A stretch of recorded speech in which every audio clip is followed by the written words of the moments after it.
And we are live. Welcome to Square Work Media's world. I'm your host, Square. Let's get right into it.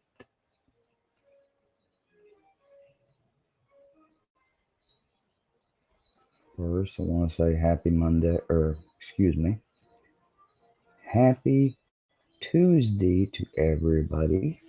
Hope you're all doing well.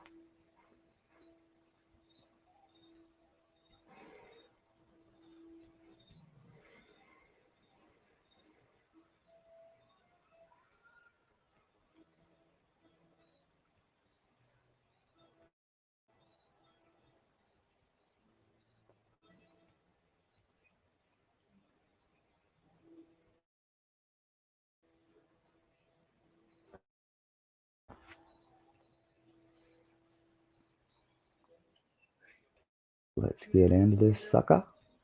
Followers. If you haven't been keeping up with the Jax Films and Sniper Wolf fiasco, just to touch on it briefly, Jax Films criticized Sniper Wolf for basically stealing content and reacting to it like a 7-year-old. Dude is running sideways And re-uploading it. I wouldn't What kind of necessarily say shit is- brainwashing Look, her audience, sometimes but I her have some audience pretty has weak to be, reactionary I don't know, content. 5, I'm not gonna 6 lie. years old for some of the commentary she does. It's unbelievable. But But I needless don't to have a say, huge Jax channel Films either. went on a crusade, making his own Plus, channel called Jack. some of the stuff I'd rather do commentary after the fact or pause. So I like to absorb a lot of, and I like to let you guys absorb the regular video too. So I try to balance it. Films where he reacts to content. But I don't just look at TikToks and different things. I do panels. I do talk about different things like In the exact same way. That's not very nice. This is giving me a tummy ache. He also does many streams to great success doing Sniper Wolf bingo cards. It's a lot of fun. And Jack is a friend of mine, and I thought that it was important to make this video because Sniper Wolf has been boosted up by YouTube so much. I mean, it's family-friendly content, sure, yada, yada, yada. But at the end of the day, it's family-friendly content with somebody plastic surgery and fucking used to do obvious cam type stuff. It's the most low-level bullshit content to be produced, and sometimes people are just lucky enough to. Hell, I at least respect Amon Roth, Amaranth. I don't know how to really say her name, because I mean she's not like, she doesn't. She knows she don't have what she's doing. Like, it's pretty clear. Like, she, puts it out there. She has OnlyFans, everything's like that.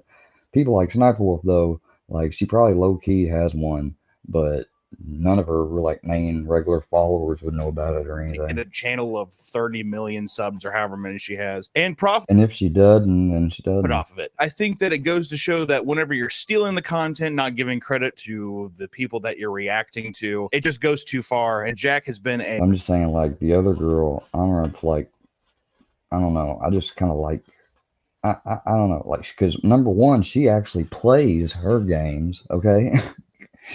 She does ASMR type stuff, like she doesn't just sit there, just TikTok. a crusader for this for some time now, and people have been documenting the feud for a while, but I just wanted to put this out there to make sure as many eyes could get seen on it that yes, indeed, Sniper Wolf did dox Jack on her Instagram live. Jack had a series of tweets basically saying like, this is unacceptable, team. I don't know who you are. Like, I don't know why I would let you up, but yeah. Hey, Hey, how are you? who are you? What do you mean, who am I? You want my life story? What? Man, what community you come from? I mean, I don't really come from any community because people don't. Yeah, at work. I've seen you around. All right, now I'm gonna get back to what I was doing. I don't know who that chick is. Like, I tell you what, when I get done with doing what I'm doing, if you want to come back up, I'll let you back up. I know that seemed kind of rude as hell, but I have no idea who you are. Like, I get targeted and stuff. I don't know if this is your first time watching me. I doubt it though. So you're not blocked. Although I did click that. I should have clicked kick. I just kicked you for a second. So let me finish this video. YouTube, what are we If you wanna come doing? back And that's up, you also can. what I want to do today as well, is ask YouTube, why on God's green earth is it possible that one of the biggest channels on YouTube can dox someone without any repercussions at all? People get hit all the time on this website for the most meaningless bullshit, but for someone to actually put real life, actual threats out there into the aether to 5 million people is unbelievable. And you know, she had some responses on her Instagram story basically being like, I'm not trying to start anything, but you know, people just want to start drama for some clicks. And it's like, start drama, dude. I'm making a parody of your channel criticizing what you're doing. You took a photo of my house and put it out there. It's unbelievable and totally unacceptable. I think there needs to be some kind of fucking movement brought up to take Sniper Wolf, hold creators that do this kind of stuff accountable, especially whenever your fans are young, impressionable, probably pretty stupid, and who knows what they would do with this information. Swatting is a very, very real thing in this world. People have swatted people for. Yep, tell me about it. I mean, it's been happening. All right, if that's the chick again, just or excuse me, if that's Miss Jess, For much just hold on less. just a And second. also the repercussions of swatting, it can be catastrophic and terrible. If you guys don't know what swatting is, it's usually edgy 12-year-olds that Google a streamer's address, and then a SWAT team will go to the streamer's house, and people think that's funny. And not just a SWAT team. If you live in a rural area like at my place, you know, they'll come to your door with fucking a riot shield, and not 2, but you know, 5, 6 officers, which is Maybe you know, a little pinch overkill. of drama in there somewhere. It's just incredibly dangerous. And after Maybe a little pinch of maliciousness in series there of somewhere. tweets. Still nothing has come of it yet. Hopefully by the time this video comes out, maybe something will have happened. But creators having a little spit and Nope. spat online about your content sucks. No, your content sucks at any given size, but especially at Sniper Wolf size, to dox that person and to show their private information is morally irreprehensible and downright disgusting, and she should be ashamed, because that is not something that you should take lightly, and it is fucking disgusting. So Jack has handled it very well. I hope that he's doing all right, but my God, there needs to be some kind of crusade. I think other creators need to stand up to these kinds of acts when it results in real life it's harm happening. and real life It's happening. information.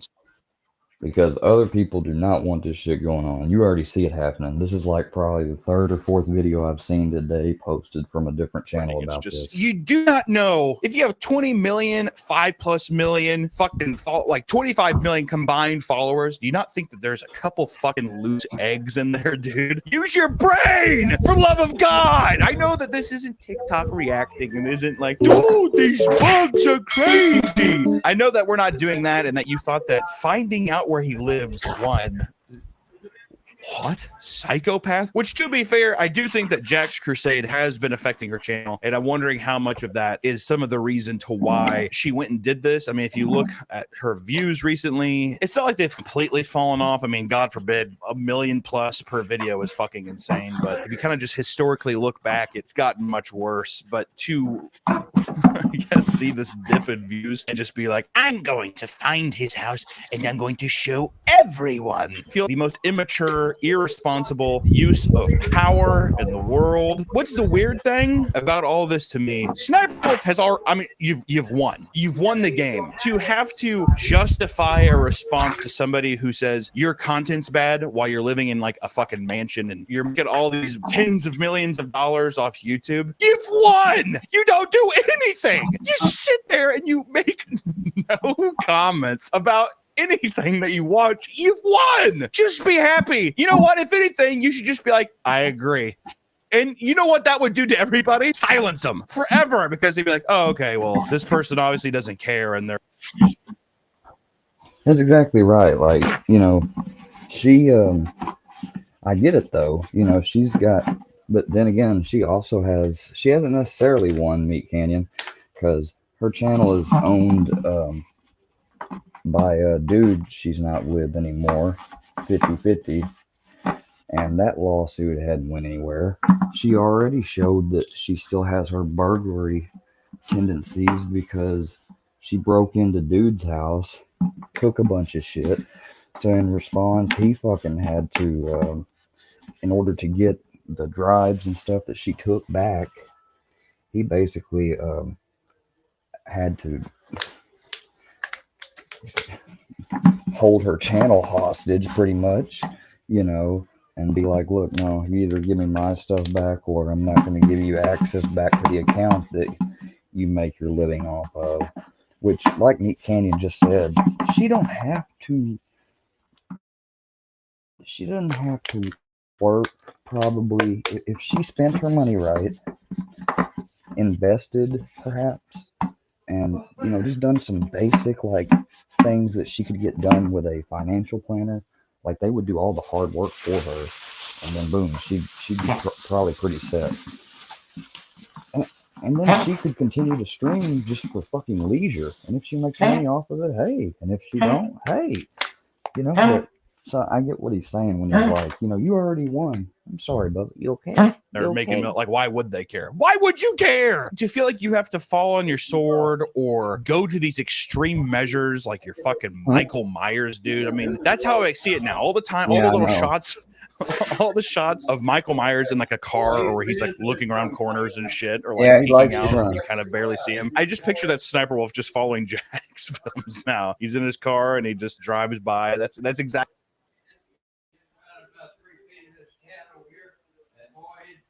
how I see it. Which, to be fair, if this is a Halloween prank, well done. Yeah. Yeah. Like, I don't even know why she would have. Because just think about in the reverse. If he had went to her house, matter of fact, she's already had a fan come to her house before, and she lost her shit. She had somebody follow her one time before. This has happened to other creators too that live stream. It's not cool. And if they don't like fans doing that, then why would you do that and let all your fucking fans that potentially some of them are going to do that type of shit see another guy's house? Amongst all the other things you're dealing with in your life, I hope that this one would.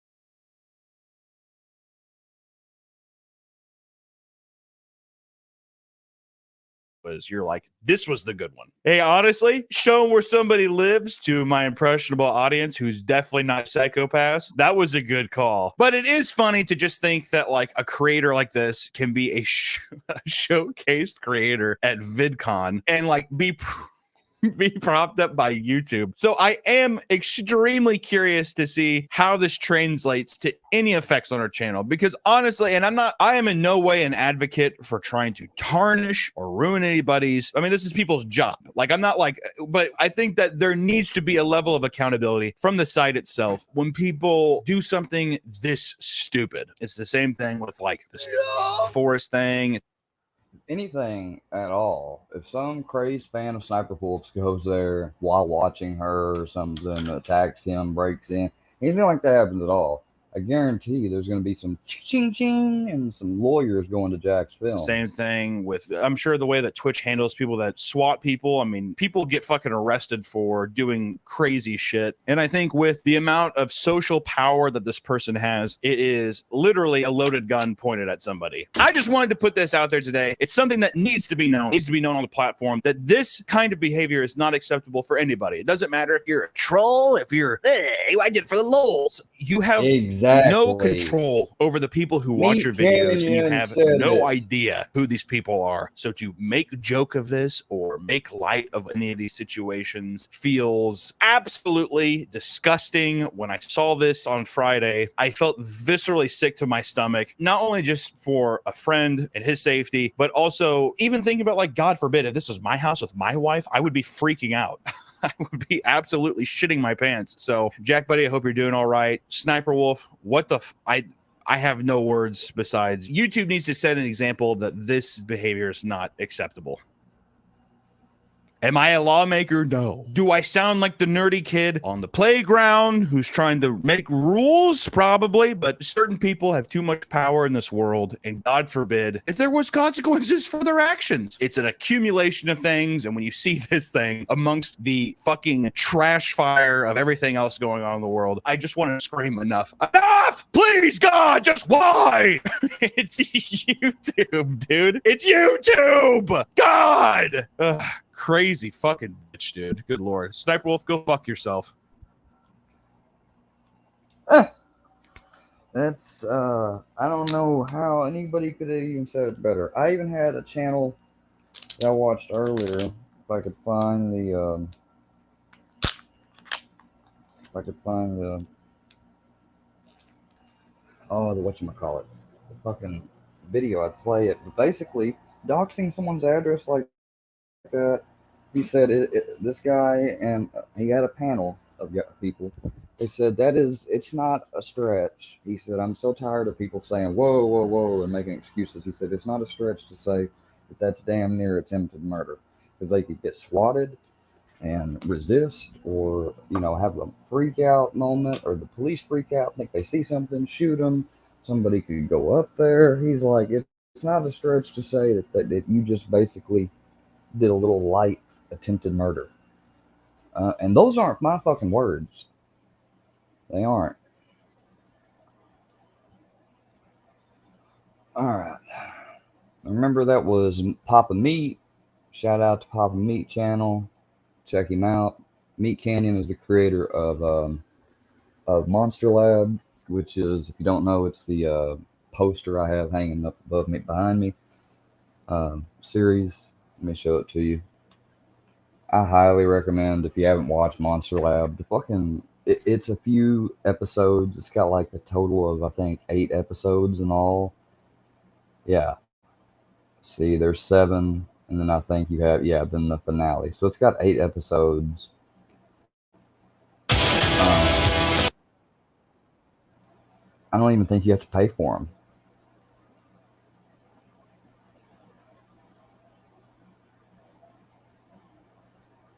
But yeah, I mean, here it is. It's right there. Yeah, it's so rad. And then, Hey, everybody. oh yeah, Nice to meet this is you. the crew. That's right. Forgot about Hey, that. how you doing? Here's everybody. Oh my god. And He's my boy. here he is. Yeah, this is so fucking rad. Oh my god. We arrived in Denver. What a magical journey it was. 13.5-hour drive. Nick slept the most of the way. I got to stay awake. I don't know what was going on with me, but my stomach was rumbling. I had to stop a lot to take very painful hot shits. I don't know if you've ever had that before. It could be because of my diet. I'm not entirely sure. Maybe Red Bull and lack of sleep isn't a great combination for your gut. But needless to say, hot shits and a long drive. That's chapter 1. Hot shits and a long drive. Is the light on camera or the mic going? It's blue. Yeah. I got a powdered donuts and I was wiping my hands, and it just absolutely will not come off.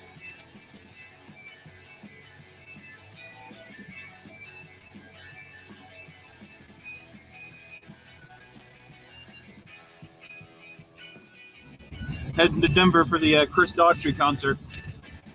Rock and roll.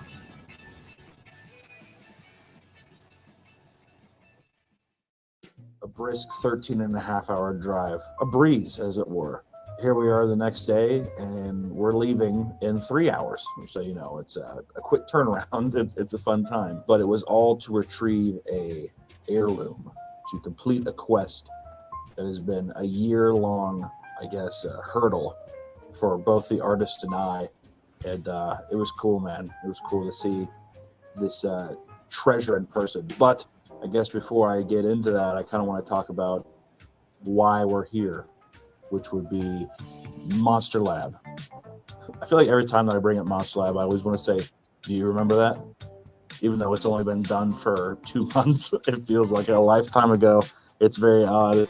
In 2020, I had this vision, this epiphany, where I was like, man, I'm doing these YouTube parodies all the time, and I don't really have any of my own characters. And I had this character from when I worked back in Bushwick, Brooklyn, on this Facebook watch show. I would stay after work and I'd make these very small 30-second shorts called Monster Lab, where it was just about a guy who made monsters. It was very simple. Whenever I was revisiting that for 2020, I was like, this could be a show. I think that this could be something that I could make independently. So then I decided to do the Kickstarter. In the grand scheme of things, $100,000, I felt like I was robbing people. It felt wrong to ask for that much money.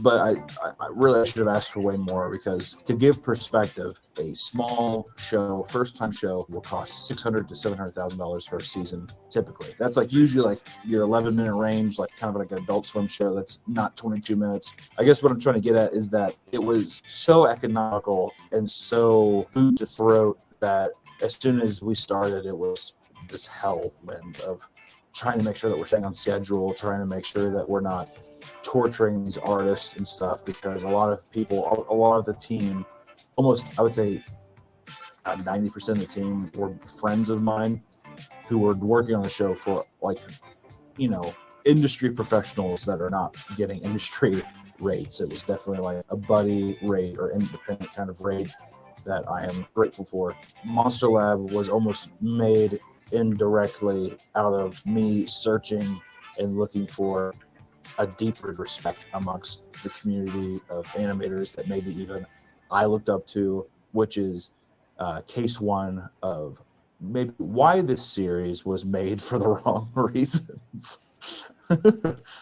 So the thought process behind making it was, I think, inherently flawed. It was to try to stop my imposter syndrome of feeling like I don't fit in on the platform, or that I feel like I'm like this laughing stock, or I'm not making anything worth of substance, which I think were all things that I believe. I think I still believe it in a way, you know? And I was like, you know, if I do this kind of thing and fuck the one episode thing, I'm going to do an entire season arc with a story, because I want to show that I could tell a story. And what ended up happening was I bit off way more than I could chew, and it humbled me to an unbelievable regard. I think visually Monster Lab is amazing. I think if you looked at it is for somebody who made it like he did for that low amount of money. It is. I mean, the episodes, they're not super long, but versus it's amazing. The last episode 8, you will see how tight the team got, and how we were so laser focused on this 20-minute long epic. And there's the monster, Chris Kyle. I think that it was all in a pursuit to just try to make the best thing possible. And I think that even the story itself of Monster Lab is about a person who is using these monsters as a shortcut for his problems, which I think was pretty relatable to me at the time. And I think to a lot of people, of looking for an easy way out, which I think inherently was the show. I think that it was me trying to jump over maybe years of what I need to do, which is just work and build and trust in my own art and stuff. And I feel like it was something where I was like, if I make this show right now, that'll be the thing that brings me happiness and brings me this like level of security that maybe I was looking for. I was very envious of. When you're an animator on platform, you see something like Hell of a Boss, you see something like Hazbin Hotel, you see Senior Palo kicking ass with his Spooky Month thing, you know, Hellbenders, you see all of these crazy things that are like made by these people, and it just seems like such a passion project that people love. I feel like you get worried that you're maybe not doing something on that level, that you're not achieving that kind of thing that has that substance or that heart that is what makes people stay around. As an artist, I just want to keep growing. I don't want to feel like I'm just making the same thing over and over again, which maybe I thought I was doing. But inherently, the show was made to try and gain respect from maybe those people, or maybe from myself, or envious of the fan base, is scared of losing everything. It was made not from the heart, but from anxious necessity. And creating a season or a series of a show based around fear and your imposter syndrome probably isn't the best gamble to put all your chips on. You want to do it? Should we do it? I'm ready, man. You ready to do it? I'm jazzed up. I'm ready. Well, welcome to the Creature Kid shop first. I contacted Adam Creature Kid when I saw his Grunkle Stan bust. He did the head for Alex Hirsch. And I was like, oh my God, that's so fucking cool. And I commission painters all the time. I love getting other artists' work. It's like so fucking, oh my God, that's so fucking cool. that had for bust. He did his that. What had is for that? Alex Hurd. Stan. What is that? I've seen that character before. Gravity Falls. Disney Channel animated series. That's funny. Dude's got a mock Shriner cap on. And I was like, oh my God, that's so fucking cool. And I commission painters all the time. I love Look at me. getting other artists to work. It's like so fucking Blood. inspiring. If you ever see an artist that you like, ask him for a commission, man. I'm telling you, it like brings so much fucking joy and like just like love into your house. But I was like, hey, we're doing this show right now, and I feel like I want this bust of his head as well as like just to commemorate the show. He just now finished it like 2 weeks ago, and it's been like a year in the making, which is fucking insane. So he arrived at the studio, and it's like kind of in this like weird industrial part of Denver where it's just like car cleaners and like fucking transmission parts thing. And I was like, I thought I was in the wrong place at first. But then you saw the little decal on the door, and you walk in, and immediately you're like introduced to this really cozy fantasy gothic kind of entrance with this leather-bound book that like every person that he gets commissioned from ARC has him signed. Beautiful book.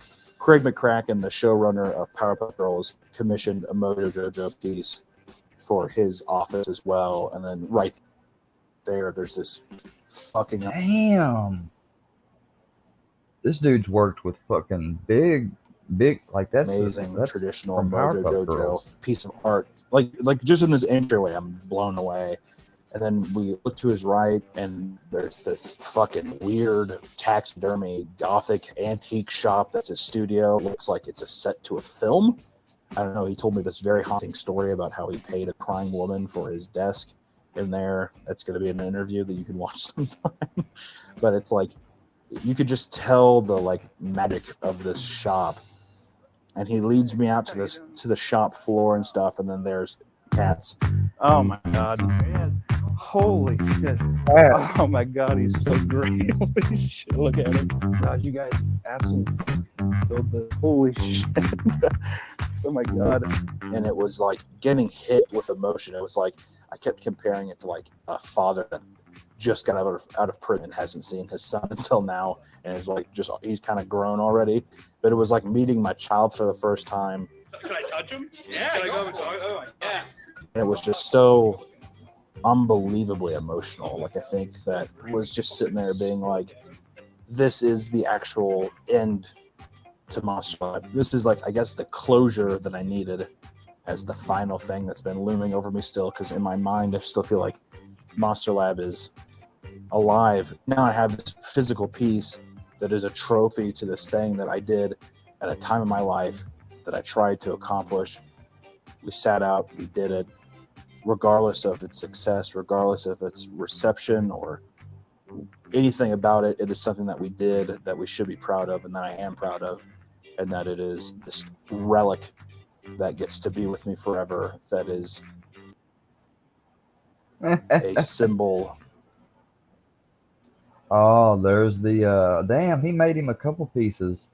That's the Things to Do Before Death book that has all the cats, like it's supposed to have cures to all the diseases and stuff, but it also has a bunch of evil shit.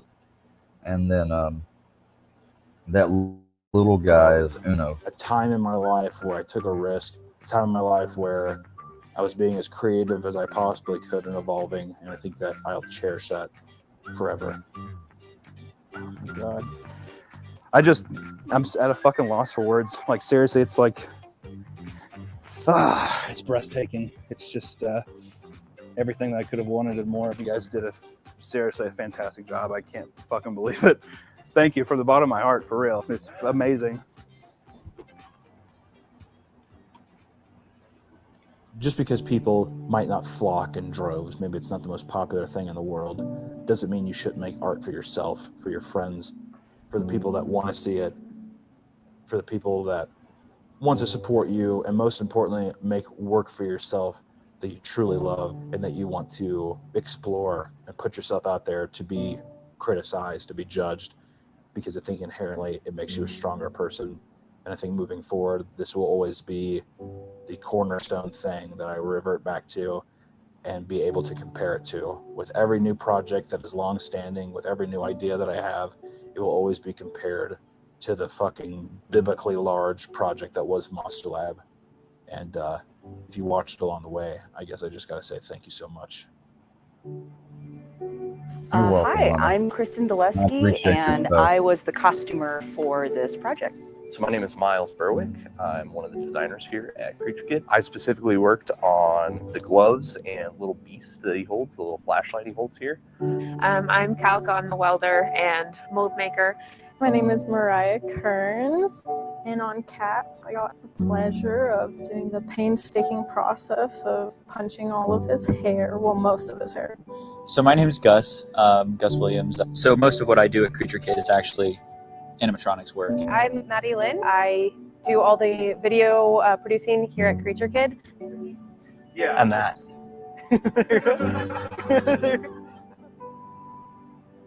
Huh.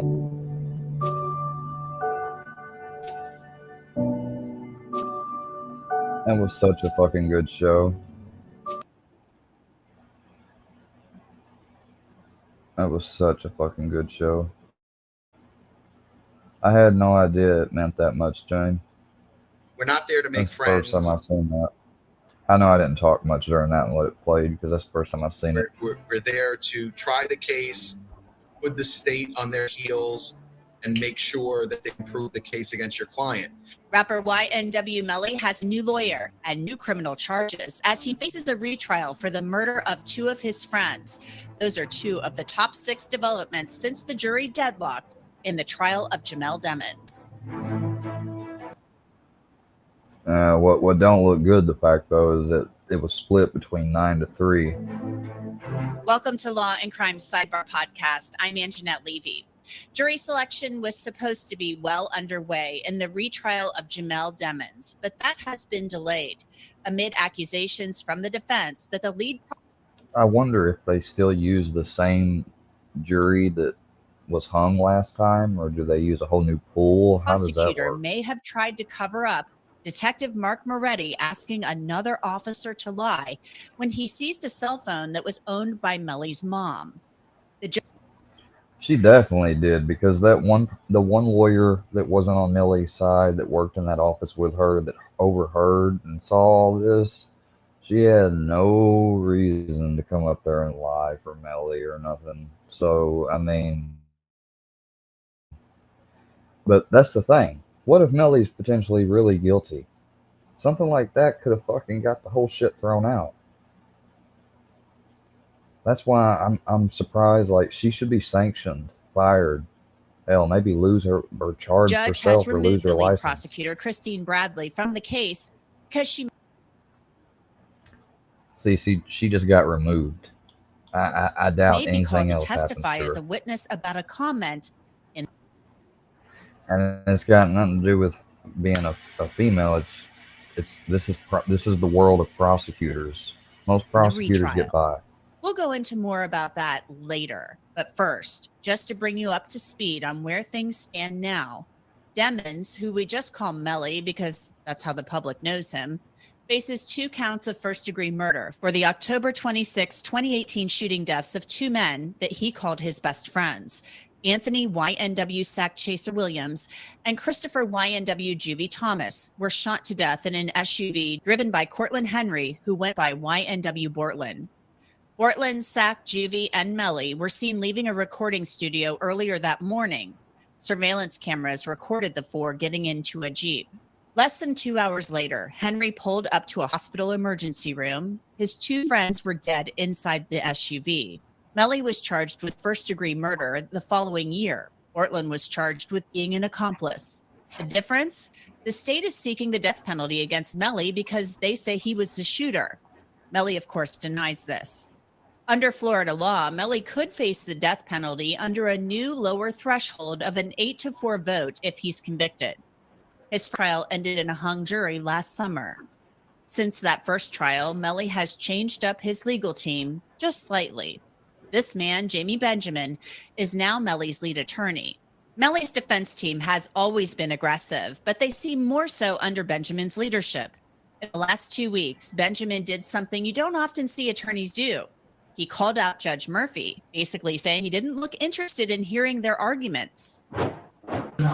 When there is an allegation against the lead detective, He doesn't. He has his arms crossed. He's got a he'll say scowl. That's about the only word I can call it.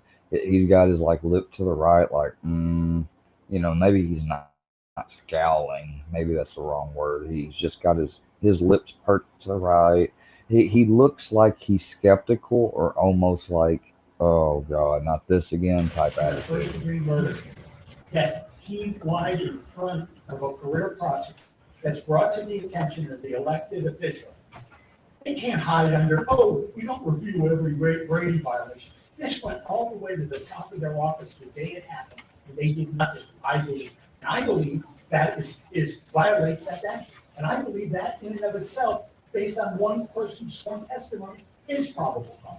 But, Your Honor, I believe based on your body language, with your arms crossed and a scowl on your face, looking at us like we did something wrong, should be much more. This is really serious. This is so serious.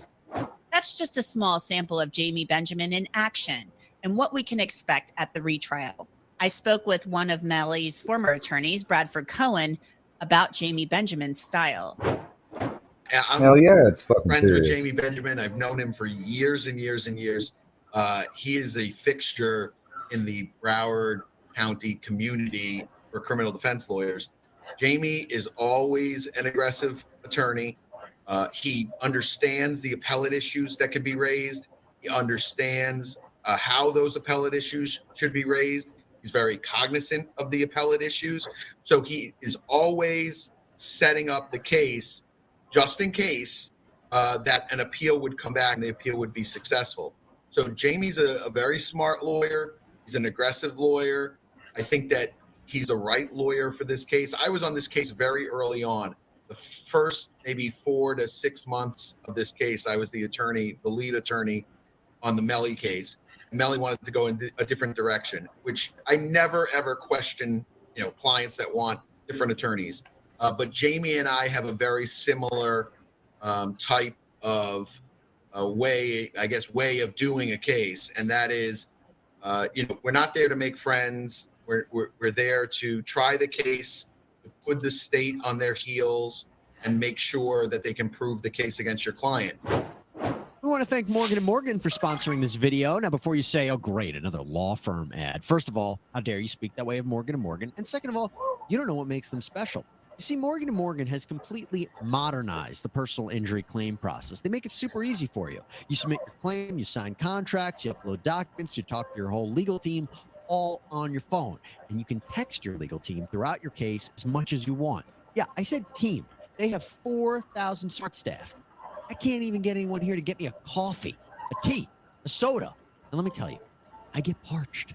It's no longer the days of back-to-back meetings and consultations. An attorney is going to review your case with 8 clicks on your phone. That's it. Now you might be saying, oh, that sounds pretty expensive. Well, here's the kicker. There's no upfront fee. No, you only pay them if you win. So it's no wonder over 3 million people call them every year. If you're injured, you can submit a claim at www.forthepeople.com/law and crime or by dialing pound law. That's pound 529 on your phone.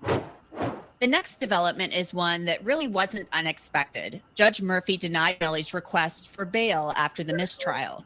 His attorneys had asked Judge Murphy to release him since he's been in jail since 2019 and he has not been convicted of these murders.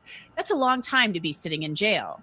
COVID, of course, was to blame in part, along with delays over arguments pertaining to the death penalty associated with this case. Melly's attorneys had argued that he surrendered voluntarily when he was charged with the murders, and they pointed out that his co-defendant, Cortland Henry, was out on bail.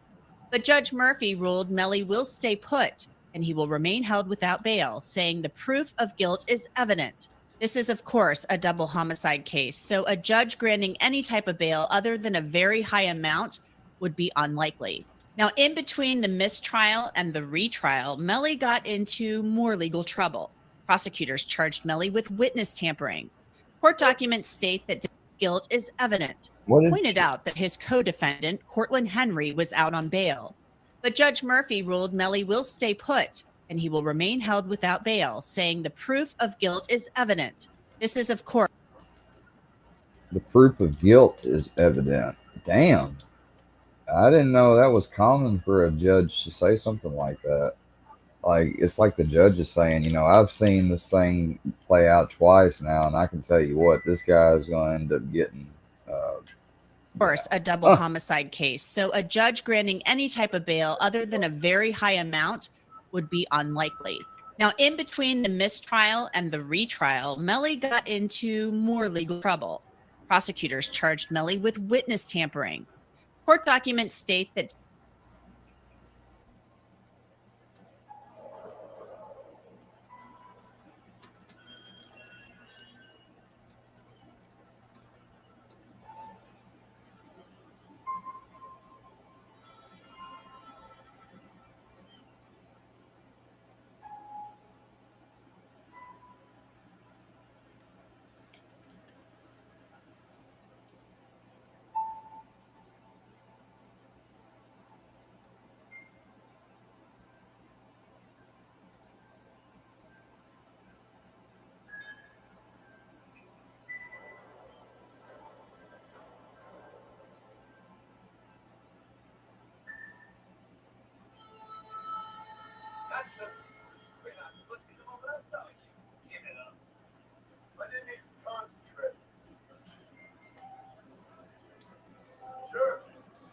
Oh, yeah.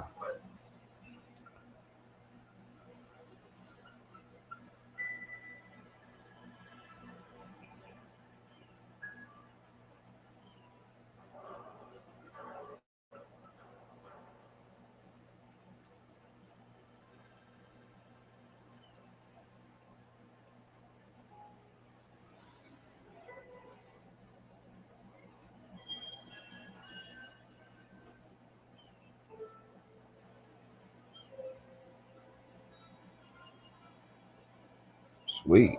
Oh, yeah. Detective That's Danny what I'm doing. Polo, you'll remember him from the first trial. He had that mask on for part of his testimony because he investigates gangs. Polo was listening to James Howard's jail calls from the Broward County Jail, where Melly is housed. Prosecutors say Polo heard Howard talking about passing messages from Melly. Then prosecutors said they heard Terrence Mathis's jail calls and that Mathis was talking to YNW Bortland about keeping Melly's ex-girlfriend Mariah Hamilton from showing up to court to testify. So not only was Melly charged with witness tampering, so was Bortland.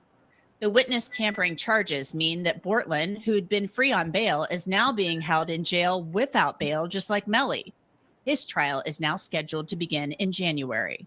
So why would Melly or Bortland not want Mariah Hamilton to testify? Prosecutors say she has crucial information to provide about the night Sack and Juvie were murdered. In fact, her mother, Felicia Holmes, had told Bortland on Instagram a couple of years ago, Melly confessed to the murders to Mariah. So prosecutors are asking Judge Murphy to allow them to tell the jury about Mariah Hamilton's statement to police in 2019. In that statement, Mariah told lead detective Mark Moretti that Melly FaceTimed her after the murders and said that Sack and Juvie were killed in a drive-by shooting. A warrant was out for Mariah's arrest during the first trial. She appeared on Sidebar recently. Because I was his girlfriend at the time. So they thought that I knew more than what I was telling them that I knew, which I didn't. So they were just harassing me being that I was his ex-girlfriend or girlfriend at the time. And if you watched the first trial, you probably remember Mariah Hamilton's mother, Felicia Holmes. She was probably the most memorable witness of the trial. Prosecutor Christine Bradley treated her as a hostile witness. Good morning, Ms. Holmes. Good morning. How are you today? Not good. Are you cold? No, I'm just, you know, I feel comfortable. Are you nervous? I feel threatened. Well, now prosecutors say Holmes is refusing to testify in the retrial, so they want to use her testimony from the first trial in this second trial. That is allowed sometimes when a judge determines that a witness is unavailable. And Felicia Holmes hopped in on the interview of her daughter on Sidebar. Take a look. A lot of anger with me because of everything me and my daughter have been through, what Christine Bradley's tried to put us through. I felt like we're getting persecuted more than the defendants. Now, there are two reasons why Felicia Holmes's and Mariah Hamilton's testimony is so important to the state. First, it destroys the claim by Melly's defense that he wasn't in the Jeep when Sack and Juvie were shot. Mariah Hamilton told police in 2019 that her boyfriend Melly FaceTimed her, as I mentioned, in the early morning hours of October 26th, and that he appeared to be hiding, and that he claimed that they had been shot at in a drive-by shooting. According to a motion filed by prosecutors, Jamie King paid Mariah Hamilton $1,620 for her vehicle. Finally, one of the biggest developments in the case, Judge Murphy removed lead prosecutor Christine Bradley from the case. This came after the defense said she's a possible witness to possible misconduct by lead detective Mark Moretti. The defense said Moretti seized the cell phone that belonged to Melly's mom, Jamie King, at the prosecutor's office, and that he wasn't in his jurisdiction. And this exchange happened. Mr. Trackman and Ms. King leave. They leave the room. What happens? Once they leave the room, Deputy Gorell, who I didn't know his name, he came into the room, and Detective Moretti looked at him and said, "You need to."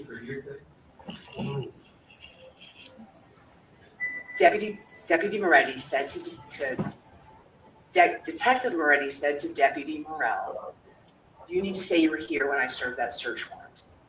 And it was kind of like an awkward moment. Someone described it just kind of getting punched twice in the head. So there's a search warrant that gets served, and I'm like, what's going on? And then the next thing, he's asking this deputy to lie for him. And again, I'm like this isn't like I'm in the trial, so like this can't really be happening.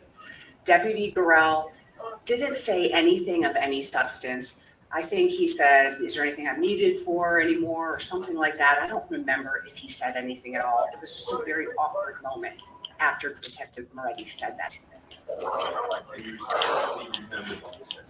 I vividly remember what was said, yes. So after that was said and after Gorell leaves, you say anything to Moretti? No, I don't say anything to Moretti. I leave the room, I'm done with the statement. As far as I'm concerned, I'm done investigating this case. Why? Because I don't work with detectives that solicit lies. What did you do then? I reported Oh, it hell immediately yeah. on that day. The defense says this is what's called a Brady violation. Prosecutors are required to turn over information to the defense that may help a person who is charged with a crime. That's called Brady material. Melly's defense questioned Christine Bradley about this so-called joke that was disclosed to the defense about Moretti asking a deputy to say he was in the room when he seized the cell phone. When you That don't sound like no joke. Moretti, and we're talking about the conversation that you actually finally had with him prior to the first trial. Yes. Did you let him know that there were allegations made?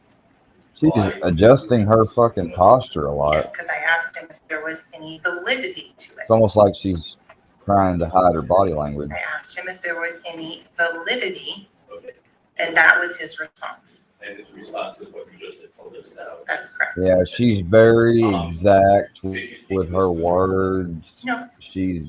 Her movement is rigid. She's fucking lying. Getting charged with no Decided not to file cases. For real. No, I based on That's my Detective opinion. Moretti's I know statement, it ain't worth too Detective much, or but Deputy Gorell's oh well. report that Oh, also I see denied it. any such thing as had. She thick though. Their reports. About the only thing she got going for her. Moretti say it was a joke, and Deputy Gorell I mean, say for real, it like, didn't hurt. I'm pretty sure. Gorell says he was And these not needed in prosecutors, his report. when they take, they Detective don't Moretti hardly ever doesn't want to take a mention case anything to trial about PSO assisting. because they know it's a fucking roll of the dice, and she's already rolled the dice twice with him and lost. not to send out. So she was hoping to God this third time they rolled it, he was going to finally be convicted. And now this shit comes up. Deputies. It's almost kind of like curious, is it not? Now, the defense clearly did not want Christine right Bradley before on he's this about to case go on trial anymore, again. and Judge Murphy removed her since she could be called as a Almost witness like to question it was Moretti's destined to tactics. happen. Judge Murphy stopped short of saying that Bradley did something I wrong. think he's asked Melly's guilty, former but attorney about the judge I don't taking think he this should be step of prosecuted removing wrongly. Bradley. You know, it is an I hate to say it, I extreme really do think he's guilty. measure that isn't taken in a lot of cases. I probably have thought of, and I was thinking of it the other day, I might know one other case where a lead prosecutor was taking off the case, and that was for a similar issue of misconduct, alleged misconduct.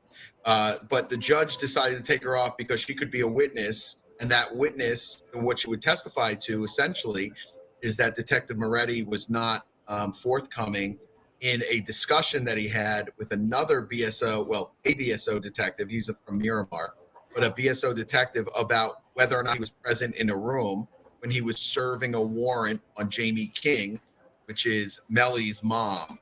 And, you know, really, it's one of those cases where the cover-up is worse than the crime. You know, the cover-up here was several issues. And when something like this comes up, there's a thing called a Brady notice. And that Brady notice is essentially a notice putting the defense on notice that a issue arose where there might be either one of the witnesses, they have a problem with a case, they have a problem with their veracity for truthfulness that they have to disclose, or there's some exculpatory material that they have to disclose that they haven't disclosed previously. In this case, there were 3 separate Brady notices that went out. First Brady notice from the lead prosecutor, Ms. Bradley, that described a scenario about how Moretti might have asked a detective from BSO a question that to implicate his veracity for truthfulness. I guess that's the easiest way to put it. Then a second notice went out correcting the first notice, and then a third notice went out correcting the second notice, saying the first notice was correct. It's just unbelievable. It really is. You know what the problem is? It speaks very poorly about the Broward State Attorney's Office that the control over these type of cases is really lackadaisical in this type of scenario. So I think it's a really bad sign for the state. I think that a new prosecutor is going to have to get up to speed fairly quickly on this case. And it's a difficult case to put together to begin with. And now a brand new prosecutor is going to be coming on. I think that's a very tough job for the new prosecutor. Alexandra Buckaloo will now lead the prosecution team. Hell Buckaloo yeah. was also part Now of they the got to team build a that case over prosecuted everything Michael else that Boatwright someone else and built. others for the murder of XXX They got to and redo it from the Tashion ground earlier up. this year. Jury selection begins Wednesday morning. Are you looking for another true crime podcast? Well, if you haven't already, check out one of the best there is. That's the True Crime Garage podcast. True Crime Garage is your next binge listen. Each week, the Garage guys cover a new case featuring missing persons cases, cold cases, solved stories, and serial killer profiles. Search and listen to True Crime Garage on Apple, Spotify, and all of the best podcast listening apps. For more info, go to truecrimegarage.com. So there you have it. Those are the top 6 developments in Melly's case since the mistrial.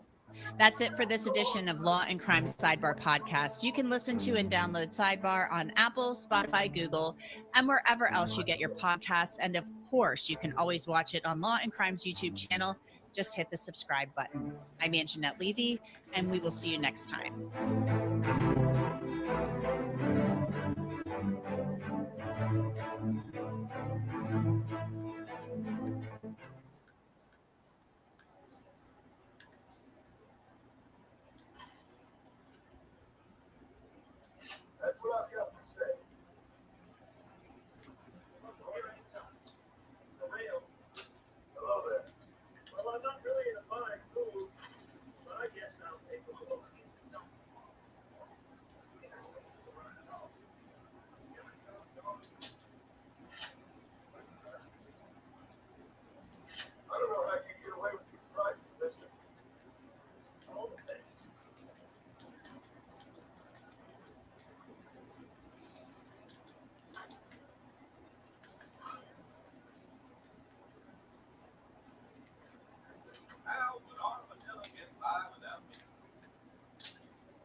Let's see if what we else can find. Any YouTube stuff going on? Oh shit! Damn! Even Dr. Grande did a video. Hello, this is Dr. Grande. Today's question is, can I analyze the controversy surrounding Aaliyah Shalesh and Jack Douglas? Oh, he died. Just a reminder, I'm not diagnosing anybody in this video, only speculating about what could be happening in a situation like this. If you enjoyed this video, please like it. Dr. Grande does not dox. Subscribe to my channel and consider supporting me on Patreon. I will put the link to Patreon in the description for this video. First, I'll look at the background of this case, move to the timeline of the incident, then offer my analysis. Aaliyah Shalesh was born on October 22, 1992, in England. She goes by the name Leah. At some point, Leah moved to the United States. She started posting videos on YouTube in 2011. In 2013, she started a channel which would become incredibly popular. It is called SS Sniper Wolf. It's worth noting that Leah is neither a sniper nor a wolf, as I understand. Damn. The name came from a video game that she used to play. Leah recorded videos during which she would play games and react to videos from other content creators. Not surprisingly, her strongest appeal was to younger audience members.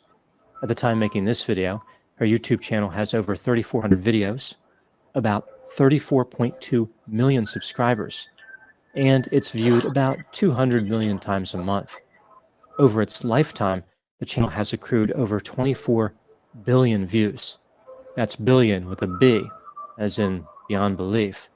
There's no way to know exactly how much Leah earns, but if I had to guess based on the data, I would say that she makes at least $15,000 a day, which is about $450,000 a month.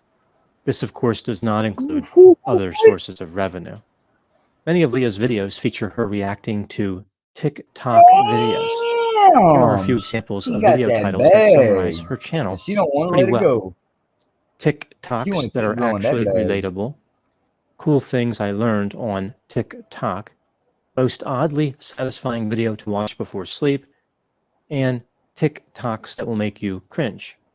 For me, that would be pretty much all the videos on TikTok. While success on social media appeared to come both easily and inexplicably for Leah, she has struggled in other areas. For example, Leah was arrested in 2013 for armed robbery and was arrested for disorderly conduct in 2016.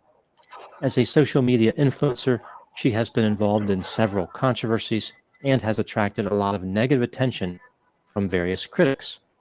One of these critics is a content creator named Jack Douglas. He has a YouTube channel called Jack's Films. The channel has almost 5 million subscribers and is viewed about 6 million times a month. Jack uploads a variety of videos, including sketches, reactions to other videos, and various types of commentary. Starting in 2022, Jack started criticizing Leah on a new channel called JJ Jack's Films, a parody of the name SS Sniper Wolf. He uploaded videos where he reacted to Leah's videos and generally made fun of her. Here are a few examples of his video titles. She made a pun. Wait, no, she stole it. What does SS Sniper Wolf even do? We keep predicting what she'll say, and she just repeats everything louder. In the summer of 2023, Jack's new channel started getting a lot of views. Currently, it gets about 10 million views a month, which is more than his main channel. The gravamen of Jack's complaint appears to be that Leah is taking other people's videos and reacting to them in a way that is simplistic, obvious, and lazy. She does not add any value to or transform the original video in any significant way. Now moving to the timeline of the incident. On October 14, 2023, Leah posted 2 Instagram stories from outside of Jack's house. Like she went to his house and recorded it for her audience. Leah stated, quote, "Let's talk like adults," unquote. This statement is, of course, a bit tricky, as it would require both participants to be adults. Leah later deleted the stories. Jack was not happy about Leah's unexpected visit. He posted a message on Twitter claiming that she doxed him on Instagram. He wrote, quote, "Creepy, gross, violating, What you do is disgusting. You steal content and stalk YouTubers, unquote. Leah later Damn. defended herself on Instagram and accused Jack of harassing her for months. She said, quote, Oh, yeah. then plays victim, saying, I threatened him when I just wanted to talk to him. I have no ill intentions. It's so sad when people have to constantly create drama to pay their bills, unquote. Leah also claimed that Jack's videos represented obsessive behavior and accused him of defamation. Specifically, she argued that his accusation that she doxed him was defamatory. Jack posted a video on his main YouTube channel expressing his displeasure with Leah's actions. He once again accused her of doxing and stalking.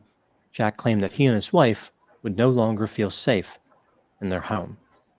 Now moving to my analysis.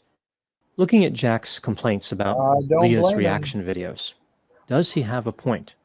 Is Leah stealing content as Jack has claimed? The answer to this question is not simple.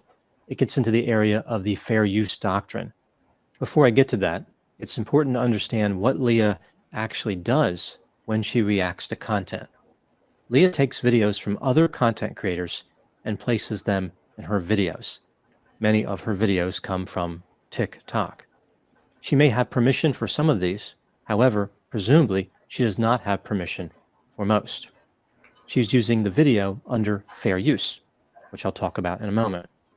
As these videos are playing, Leah reacts in various ways. So the videos are playing on one side of the screen, and Leah is reacting on the other side. There are a range of possible reactions that she typically offers. Leah might make a facial expression, like she is surprised or disgusted. She might simply repeat something from the video. Sometimes Leah predicts what will happen in the video, although much of the time it's obvious what's going to happen. Every now and then, Leah may even offer some type of commentary or criticism. For example, she might offer advice to the protagonist in the video. There have been a few occasions where Leah does not react at all. So the copyrighted work plays in her video, but she is not doing anything but staring at her screen. In order to determine if Leah can defend her use of these videos, we have to consider the fair use doctrine. Fair use allows a person to raise a defense against behavior that would otherwise represent copyright infringement. In the world of social media, fair use is not always well understood. Fair use is not something that's merely convenient. It is critical to promote creativity. It is a necessary law in a society that values the arts. If fair use did not exist, free expression would be destroyed. When somebody creates a work like a video, their work is copyrighted. If another content creator wants to use the copyrighted work, they can do so under fair use if they meet certain conditions. Fair use is not automatic and can only be determined for any given situation by a court. So people can only find out definitively whether their particular use was fair after a lawsuit has been filed. This brings me to the question, what qualifies the use of a copyrighted work as fair, and how does this compare to what Leah does? The law calls for an application of 4 factors. These are listed in the fair use provision of the U.S. Copyright Act. Number 1, the purpose and character of the use. Non-profit and educational purposes are favored over commercial uses. Criticism, commentary, teaching, scholarship, news reporting, or research are purposes which support fair use. The court favors use that is transformative, not merely reproductions of the copyrighted work. With this factor, Leah appears to be in some trouble. Her use is commercial, and her reactions are simplistic, predictable, lazy, limited, and not thoughtful. They may not qualify as genuine analysis, criticism, or commentary. They certainly don't qualify as teaching, scholarship, research, or news reporting. Number 2, the nature of the copyrighted work. Well, even if you use something else, if it's fair use, and YouTube, sees it that way, they don't see it another way or market as such, and the channel's monetized, I think they can. I don't know. I have to look more into it. Greater protection is offered when using copyrighted material which is factual. For example, a photograph of a person, or merely recording a video of something that is observable to anyone. A use is less likely to be found fair if it involves creative works like poetry, music, or paintings. I think this factor works in Leah's favor. Many of the videos that she reacts to are nearly that creative. They often illustrate everyday scenarios, which could be recorded by anyone. Number 3, the amount or substantiality of the portion used. The more copyrighted work is used, the less likely it will be fair use. In addition, fair use is more difficult to prove when the most extraordinary and creative element of the work has been taken. This is referred to as the heart of the work. For example, now I don't know, does Sniper Wolf does that? I mean, I haven't really looked at her stuff, but people do say that she doesn't credit the people that she gets them from, so that's one thing. I mean, and even if she didn't show them credit in the description, she could, just show the page or the channel, etc. each time. Imagine a video where somebody falls down in a humorous way during the last few seconds of the recording. Those last few seconds might be considered the heart of the work. Anybody watching that video wants to see the person falling down. Parody is an exception to this because the heart of the work is exactly what the parody has targeted. On this factor, I think that Leah is not in good shape. She typically uses a lot of the copyrighted video, and she uses the heart of the work. She is not using parody. Number 4, the effect of the use on the potential market for the value of the work. A use is less likely to be considered fair if it negatively affects the ability of the copyright holder to make money.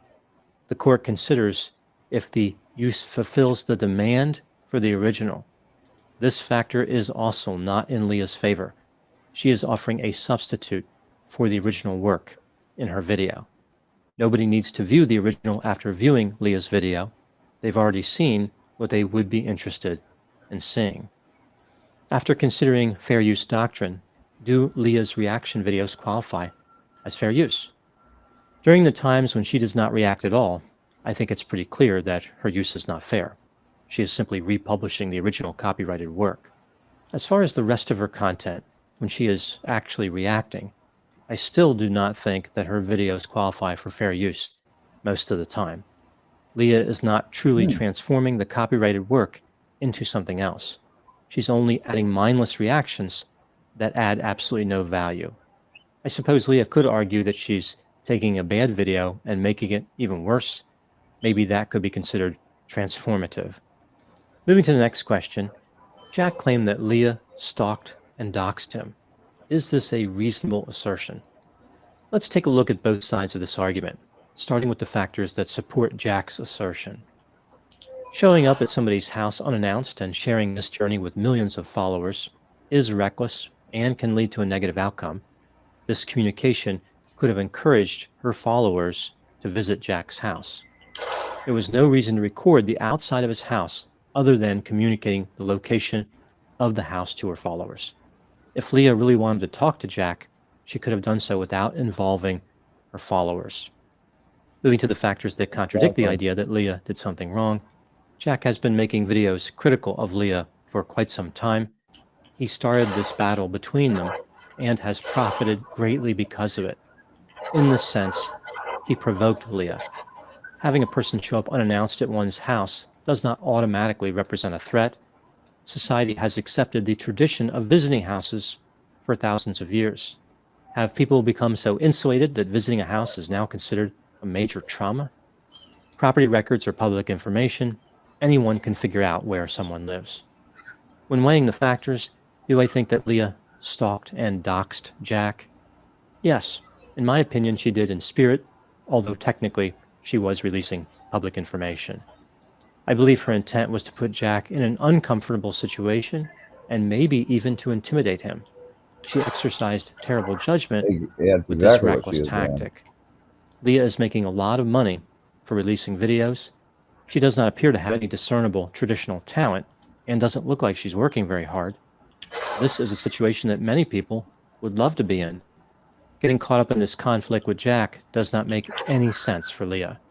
She's now given Jack something to work with in order to perpetuate the drama between them. She's handed him the advantage and a motive to stay focused on her. People will now Yes. turn against her Yeah. because she has portrayed herself as Are the you think perpetrator. he's gonna stop Ignoring making his Jack would kids make more now? sense. Leah has everything to lose and nothing to gain. When a content creator gets extremely large and successful, they may be tempted to let off the gas a little bit, like to enjoy the fruit of their labor and not work hard all the time. That's their prerogative, but they should not be surprised if this behavior attracts criticism. Leah can be lazy, insensitive, and uncaring if she wants to, but she can't expect no one to notice. In addition, Leah's simplistic reaction videos may seem expedient, but someday she is going to infringe on a copyright held by someone willing to follow through with a lawsuit. I think what this case really comes down to is that Leah she's has been already able in to a get away with lawsuit. doing whatever she feels like. She has accomplished incredible success and probably feels quite confident and invincible, like nothing could disrupt her massive empire. She doesn't even bother asking for permission to use videos or meet the conditions of fair use. Leah appears to have grandiosity, arrogance, and a sense of entitlement. Now moving to my final thoughts. Some successful creators have fame and money, but they do not have true fulfillment. Being successful without talent is empty and hollow. Content creators like Leah don't make any meaningful contribution to society. Furthermore, they cause controversy and grief for others. It may be wise for Leah to reflect on the legacy that she will leave for Or future viewers. generations. I suppose it's possible that her behavior is destructive precisely because she already has conducted that reflection. Maybe she is exactly who she wants to be, a wolf in sheep's clothing. Those are my thoughts on the Sniper Wolf drama. Please put any opinions and thoughts in the comment section. They always generate an interesting dialogue. As always, I hope you found my analysis of this topic to be informative. Thanks for watching.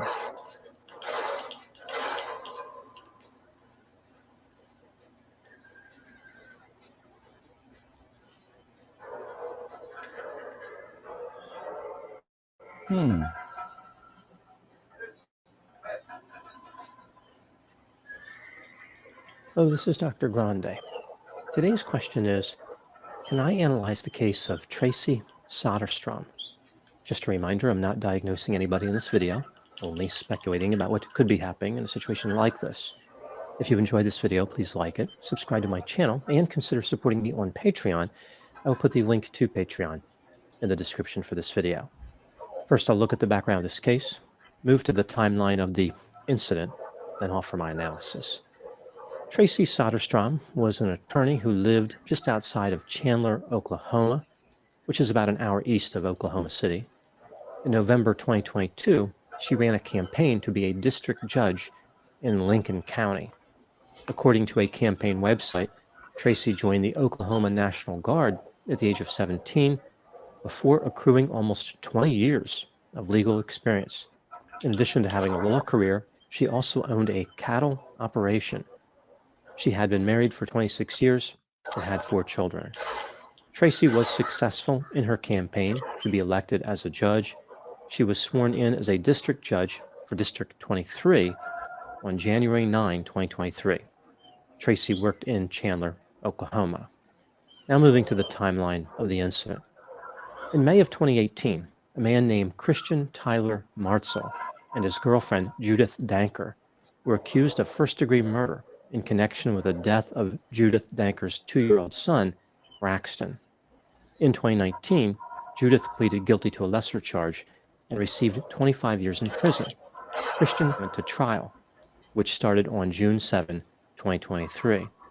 50-year-old Tracy Soderstrom was the judge assigned to preside over this trial.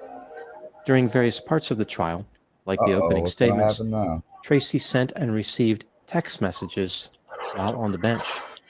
She was captured on camera doing this. This led to a 47-page petition being filed by the state on October 10, 2023. The petition asked for Tracy Soderstrom to be removed as a judge. Here is a summary of the petition. During the murder trial of Christian Martzel, Tracy exchanged over 500 text messages with her bailiff, Angela Miller. Tracy had her phone in her lap outside the view of others in the courtroom. In addition to texting, she looked at various apps, including Facebook. Here are some examples of the text exchanges between the judge and her bailiff.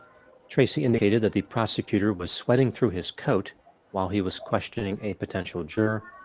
The bailiff responded, quote, "Yes, it's gross. He's gross and a horrible speaker," unquote. Damn! Tracy suggested that the jury was going to hate the prosecutor. The bailiff responded, quote, "Absolutely. He's an arrogant blank hole," unquote. The bailiff then made a crass and demeaning reference about the prosecutor's genitals, implying the existence of an inadequate size situation. Tracy responded with the "ha ha" Holy shit. icon. After this, Tracy continued with her criticism of the prosecutor. She texted, quote, "Why does he have baby hands?" unquote. She also said his hands were so weird looking. Tracy felt differently about the defense attorney, saying, quote, "She's awesome," unquote, and, quote, "Can I clap for her?" unquote. When a video was being played for a witness on the stand, Tracy texted, quote, "This blank is boring," unquote. Tracy did not appear to be impressed with the validity of the state's case. She said, quote, "State just couldn't accept that a mom could kill their kid, so they went after the next person available," unquote. During the direct examination of a witness by the state, Tracy texted, quote, "This is dumb," unquote. The bailiff responded, quote, "I just hope the jury doesn't buy this blank," unquote. Tracy texted, quote, "He looks constipated," unquote. She also wrote, quote, "Is that the O blank look?" unquote. When Judith Danker, the mother of the victim, was testifying, Tracy texted, quote, "Can I please scream, 'Liar, liar,' unquote." Tracy appeared to admire a police officer who was testifying. She texted, quote, "He's pretty. I could look at him all day," unquote. At other times, Tracy questioned whether a juror was wearing a wig, if a witness had teeth, and if another witness was blinking uncontrollably. Tracy once again took the side of the defense when she texted, way to quote, lose a case "DNA or excluded to Marcel lose on the your bed. job and No way they affect get guilty the of case." murder," unquote. Ultimately, Christian Marcel was found guilty of manslaughter How can you in the trust second any of the degree. rulings this Tracy judge sentenced makes him to 4 when years she's in that prison. trivial about Considering shit? his time served, Christian earned no She could additional take jail time. favoritism up with the When Tracy was defendant or the confronted about the text messaging, she appeared to this be judge is dismissive by saying, quote, mind. "It was like, oh, that's funny, move on," unquote. She made it seem as though she was only texting during breaks, but this was not true. The state argued that Tracy should be removed due to gross neglect of duty, gross partiality in Hell office, and oppression Not in just office. removed, At the time banned making this from video, serving Tracy has ever been again. suspended and is awaiting a hearing to determine if she will be removed from the bench permanently. Her attorney said, quote, "Judge I would Soderstrom say takes these yes. allegations very seriously. We are in the process of requesting the entire record from the Council of Judicial Complaints so that she can respond appropriately," unquote. I imagine responding appropriately would be something new for Tracy. As far as the bailiff who offered the commentary on reproductive organ size, she is no longer employed by the District Court of Lincoln County. Now moving to my analysis. Here are my thoughts on a few areas that stood out to me in this case. Item number 1. There were several signs that Tracy was not going to be an effective judge before the text messaging incident. The petition reviewed other allegations of inappropriate behavior. A few examples. Tracy wanted male attorneys to be photographed in pink chairs, which were in her chambers. She seemed particularly focused on the men and didn't seem too keen on women being photographed in the chairs. During a trial in March of 2023, she made eye contact with her bailiff and began blinking fast, apparently making fun of a witness who blinked a lot on the stand. Tracy made a number of poor decisions when presiding over cases. She had a history of trying to get particular outcomes in cases, like she was taking sides, and she made inappropriate posts on Facebook. Tracy was not happy about the camera being pointed toward the bench. She had it removed, but it was put back. Part of the camera view was blocked. Eventually, the camera view was fully restored. It appeared as though Tracy was trying to protect her ability I wonder to why text she wouldn't like and it. otherwise spend You time can see everything on her she's phone. doing. And number 2, even though Tracy had been warned about her troublesome behavior, she did not make any significant adjustments to improve. She was new to being a judge, so naturally she was going to make some mistakes. But Tracy appeared to have boundary problems that extended beyond simply having trouble learning the job. Several different incidents that Tracy was involved in attracted negative attention. It wasn't like just one person complained about one thing. It was clear from the beginning that something was very wrong. Tracy was not even close to being a good judge. Item number 3, what do I think happened in this case? This is just a theory, my opinion. There is this sense that Tracy Soderstrom wanted to play every role inside the courtroom. She was not satisfied simply with being a judge. The job of a judge is to make sure that legal proceedings are held in accordance with the law. They are there to protect fairness and make appropriate legal determinations. The expectation is that they will be impartial and neutral. Tracy was interested in having the power of a judge, but not with being impartial. She wanted not only to be the judge, but the How about jury, just fucking prosecutor, decent? and the defense. Now that she has been accused of wrongdoing, she will even get an experience similar to being the defendant, but I don't think she wanted that particular role. This case demonstrates how a lack of interpersonal boundaries Pretty sure can she extend didn't. into other areas. Tracy lacked boundaries in terms of her relationships with her coworkers, but also with the various roles in the legal system. She wanted to have complete power and control over everyone and everything. Another component of her behavior that I find interesting is her immaturity. She joined with the bailiff in making fun of the prosecutor's genitals. Tracy made fun of witnesses and jury members. It was like a 5th grader was elected to be a judge, except Tracy was not quite that responsible. Tracy did not appear to be prepared socially to interact with others in a respectful manner, but she may have been insulting to some people to ingratiate herself with others. This Perhaps dude's a she beast, had so trouble he making knows what he's friends, talking and about. she thought that crossing boundaries would help her do that. She was going to play the role of the cool judge. It reminds me of a situation that can occur in elementary school. Sometimes, if a student transfers from another school, they feel out of place and have trouble making friends. In order to form quick alliances, they join with people in making fun of others. It is a cheap and easy way to bond with people. Instead of forming genuine relationships, it creates superficial connections through antisocial behavior. Tracy's style is closely aligned with this scenario. For example, she was picking on people's physical attributes, like whether or not someone was wearing a wig, if they had teeth, or if they blinked excessively. It was all basic observation that does not require any social skill. She did not have any empathy, therefore she was forced to rely only on elements that were physically observable. Another possibility in this case is that Tracy's behavior indicated her true nature, like she had been stifling her desire to be inappropriate this entire time. When she was granted the tremendous power of being a judge, it unlocked her true self. She no longer felt restricted by any ordinary level of authority. Now she had a high level of authority. Now she could let her true nature shine, and people would just have to endure the awful glare. Now moving to my final thoughts. This case illustrates how fragile the justice system can be. One bad judge probably destroyed the fairness of several legal proceedings. Fortunately, in this instance, the state Now, reacted all of the quickly and cases, decisively if she gets to pass removed, all judgment those on cases the will have to judge. be reviewed. But if Tracy had been more People that subtle, got fucking she could have convicted successfully may evaded responsibility guilty for may end up years, getting let if not off. for her Some people entire that career. were If it was up innocent to may her, end up being Tracy would have tried dragged the over and justice being system toward a dystopian future, that just not fucks with unlike the everything. world inhabited by the comic book and movie character Judge Dredd. Of course, Tracy's version of a street judge would be a little bit different.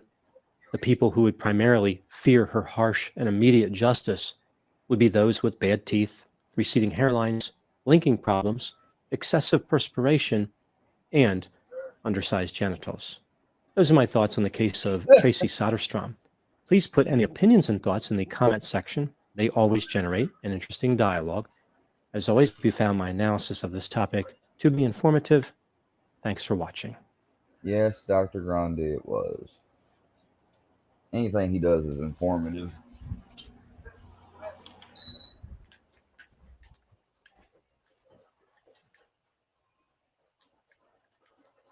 All right, guys, just bear with me for a second.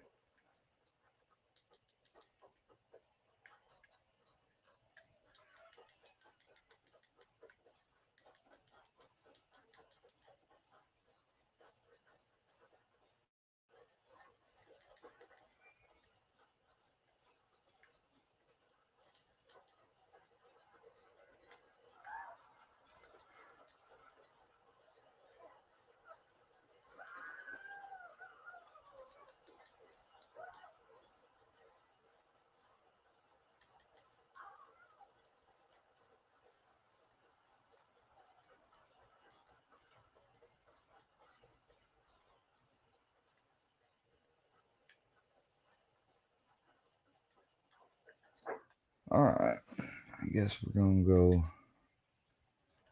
All right.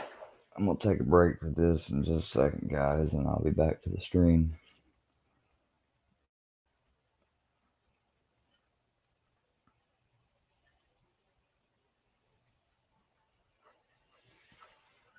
The Wine W. Melly trial has two new prosecutors on the case. One of the prosecutors being Stephen Klinger, who has 30 years of experience in criminal law, and Alexandra Buckaloo, who was also a prosecutor on the XXX Tentacion murder case. The judge also sided with the state today to delay the trial very briefly after the jury is selected, giving the state more time to look at the case because they are not prepared at all to start the trial.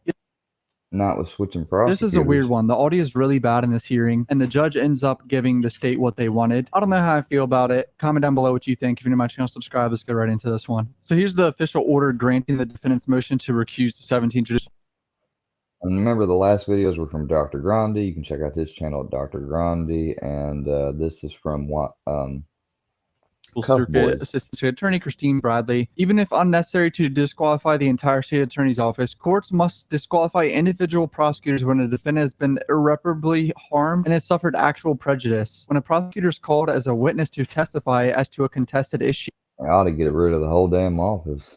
They fucking had it stated in there plainly, even though it's unnecessary to get rid of the whole office. he or she places his or her credibility at issue before the jury and acts in a dual role as prosecutor and witness and effectively vouches for his or her own credibility by returning to the role of advocate. State argues that Ms. Bradley's testimony would be inadmissible at trial because it would constitute inadmissible impeachment on a collateral matter. Court is not persuaded by this argument and finds that any testimony concerning Deputy Moretti's purported statement to Deputy Gorell, inducing him to lie about being present during the execution of the search warrant, is material and falls within the exception to collateral impeachment rule. So that right there is the judge ruling in favor of the defense and kicking Christine Bradley off the case in general. Additionally, substantial misconduct, which is something more than the mere appearance of impropriety, can establish actual prejudice to warrant the disqualification of a prosecutor. Given the conflicting Brady notices, the apparent internal conflict between administrators of State Attorney's Office and Ms. Bradley as to what she told them regarding Moretti's statement, and Bradley's apparent personal animus towards Ms. Boutros, as demonstrated by her accusations that Ms. Boutros was lying, there's sufficient concern that the defendant will suffer actual prejudice if Ms. Bradley is allowed to continue serving as prosecutor in this case. So that's the gist of why the judge in favor of the defense in this situation. They're just being careful and getting her off the case. I haven't seen or heard of this happening in recent times. This is unprecedented for a prosecutor to be kicked off a case like this, especially a case of this high profile. So, yeah, and then this is the order of them denying the motion to recuse the entire state attorney's office. The defendant argues that the court should order the disqualification of the entire state attorney's office for the 17th Judicial Circuit because Ms. Boutros and Ms. Bradley would be called by the defense to testify at trial. More importantly, defendant alleges that the decision not to disclose the Brady material to the defense was made at the highest level by State Attorney Harold Pryor and the administrators of the State Attorney's Office in order to cover up Moretti's alleged misconduct. Defendant also alleges that the administrators of the State Attorney's Office did not investigate Moretti or pursue charges against him for allegedly inducing Gorell to lie in order to cover up Moretti's suspected misconduct. Defendant argues that he will suffer from institutionalized prejudice should the attorney's office continue to prosecute this case. So this is where they say defendant has failed to show that he has a reasonable belief based on evidence presented to the court in form of Ms. Boutros and Ms. Bradley's testimony at the October 6th, and Mr. Pryor, Falk, and Killoran engage in a cover-up of Moretti's statement to Deputy Gorell, or that they engage in any other misconduct. To the contrary, Mr. Pryor and Ms. Falk held meetings with Ms. Boutros and Killoran shortly after the incident was brought to their attention in October 2022. Shortly after the meeting, they addressed the incident with lead prosecutor Ms. Bradley. It is understandable that the administrators would have not been directly involved in the pleadings of Ms. Bradley as lead prosecutor and the seasoned homicide prosecutor should have filed in this case. All the evidence presented points to the conclusion that Ms. Bradley was solely responsible for the decision and not to timely disclose Moretti's statement to Deputy Gorell. In any event, a Brady violation alone is insufficient to require the disqualification of the entire state attorney's office in the absence of actual prejudice to the defendant. The court need not disqualify the entire state attorney's office merely because the defendant will be calling Ms. Boutros and Ms. Bradley to testify at trial to impeach Detective Moretti. They're saying Bradley and Boutros testifying is not enough to get the whole state attorney's office kicked off the case. So this is exactly what I predicted was going to happen. They were going to kick Bradley off, but then get someone else, like another replacement at the State Attorney's Office. So moreover, there are nearly 30 outstanding pretrial motions which need to be heard. Additionally, as noted by the defense, there are 22 new state witnesses they wish to depose. As of this writing, the defense declined to ask for a continuance, which would allow them to effectively depose the new witnesses and litigate the outstanding motions in preparation for the trial. Because they have two new prosecutors on the case, they want a few months to really look at the evidence, and they want these prosecutors to have time to look at this case. And, you know, Ms. Bradley had this case for 5 years. These people are going to have the case for like a week. So that's what they want. They want more time to do this. But Melly's team is like, fuck no. So this is the new prosecutor right here, Mr. Klinger, I believe his name is, and Miss Buckaloo, blonde lady from the ex-murder trial. Read the tape. The depots on Friday, Saturday, and Sunday have new witnesses. It's our understanding that the court will do the motion while we are picking a jury. Basically, their proposal is a way to benefit themselves and be served as the trial, like of our client who sits there and they want to sit another 3 to 4 months because of what they have done and caused this issue. So basically what he just said, because all he is terrible, they want to pursue the trial. They're willing to do the 20 new depositions they have to do Friday, Saturday, and Sunday over the weekend while they pick the jury over the next month. The state is trying to delay the trial to benefit only themselves because I have time to look at the evidence and everything, but it was their fault in the first place. Such a shit show with Miss Bradley, so he doesn't want to give them the more time. Defendant has the right to a speedy trial. He doesn't want to waive that right.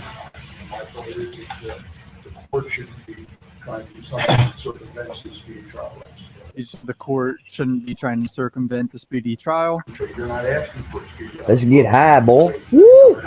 So you want to get high. We want the court to hear all these motions that we filed. And just like the defendant, the state is also entitled to a fair trial. Myself and the co-counsel in this case, we just got this case 48 hours ago, and we know nothing.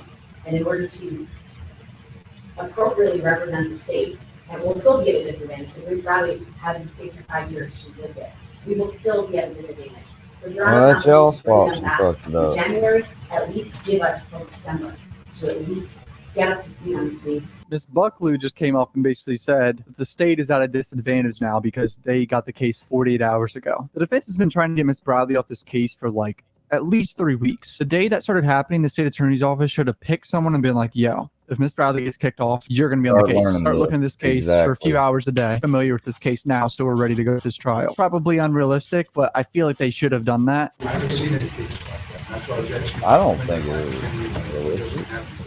He just said, I haven't seen any cases that have done this. If there is a speedy trial issue, this break, it has happened in the past where they pick a jury and then they take a little break after they pick a jury. Only ever been 12 days, not months like the state is asking for, like literally a 2 or 3 month extension. She said, well, we'll cross that bridge when we come to it. But they had notice about what possibly could happen. They have 200 lawyers in their office. These 2 new lawyers. They got 200 lawyers. And they couldn't have had one on backup studying this thing behind this bread. They're in such a disadvantage. Marcy's law applies. What about the fact of Mr. Devon's rights? They're premier paramount to I think he anything should that goes. maybe be released on like tether. Like, what's wrong with him being on We don't have GPS to give up tether? our rights to have those motions heard because it's being tried. And that's just, I think, unheard of. So whatever he wants you to listen to about the law, Not saying let him off about the free. law, when, double jeopardy happens and all that, that's fine and good, but that doesn't bring us to where we are now, that we will work as hard as possible. But if he turned himself in, he's been in jail this long. They're wanting months. Why not make everybody happy? Give them some months to fucking re-review everything. Let him go if he can post up enough collateral money, etc., and put him under tight GPS tether, can't leave the county, has a curfew, can't go anywhere unless it's in relation to work or etc. Have to have somebody meet with him weekly, all that shit. I mean, what's the problem with that? Whenever we can, to be able to have these motions heard because they are filed. Even if you're guilty, even if you're guilty of something, you're charged with it. You got the right to bond out and go to court that way. Like, jail is fucking horrible. Everybody knows that. Like, for the last 5 years, I think his main point right there, the last sentence, because it's You're hard not to gonna hear. show up- Sorry, I have to You're keep. not going to show up to court fucking in the right state of mind. Like, I mean, I think he's done pretty good being in jail this whole time. Obviously they still let him change into street clothes and stuff, But imagine how much more, like let's say he's really innocent, y'all. Because fucking I ain't no seer. I don't know.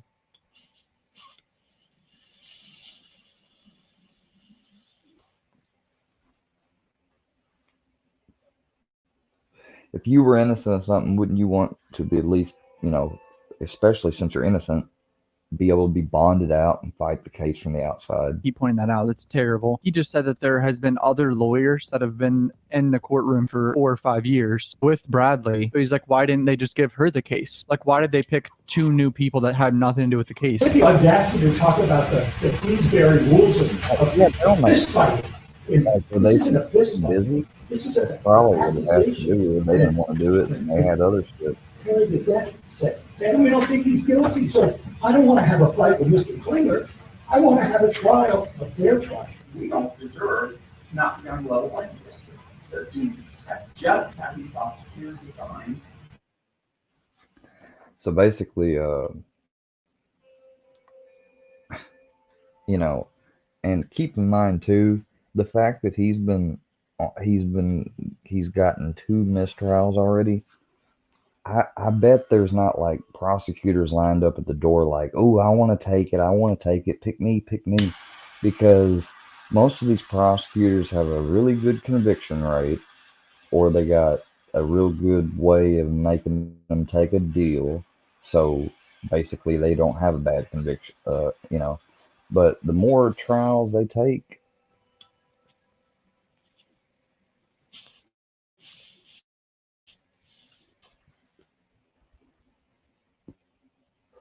and risk the guy or girl being found innocent, then that's going to affect that conviction rate.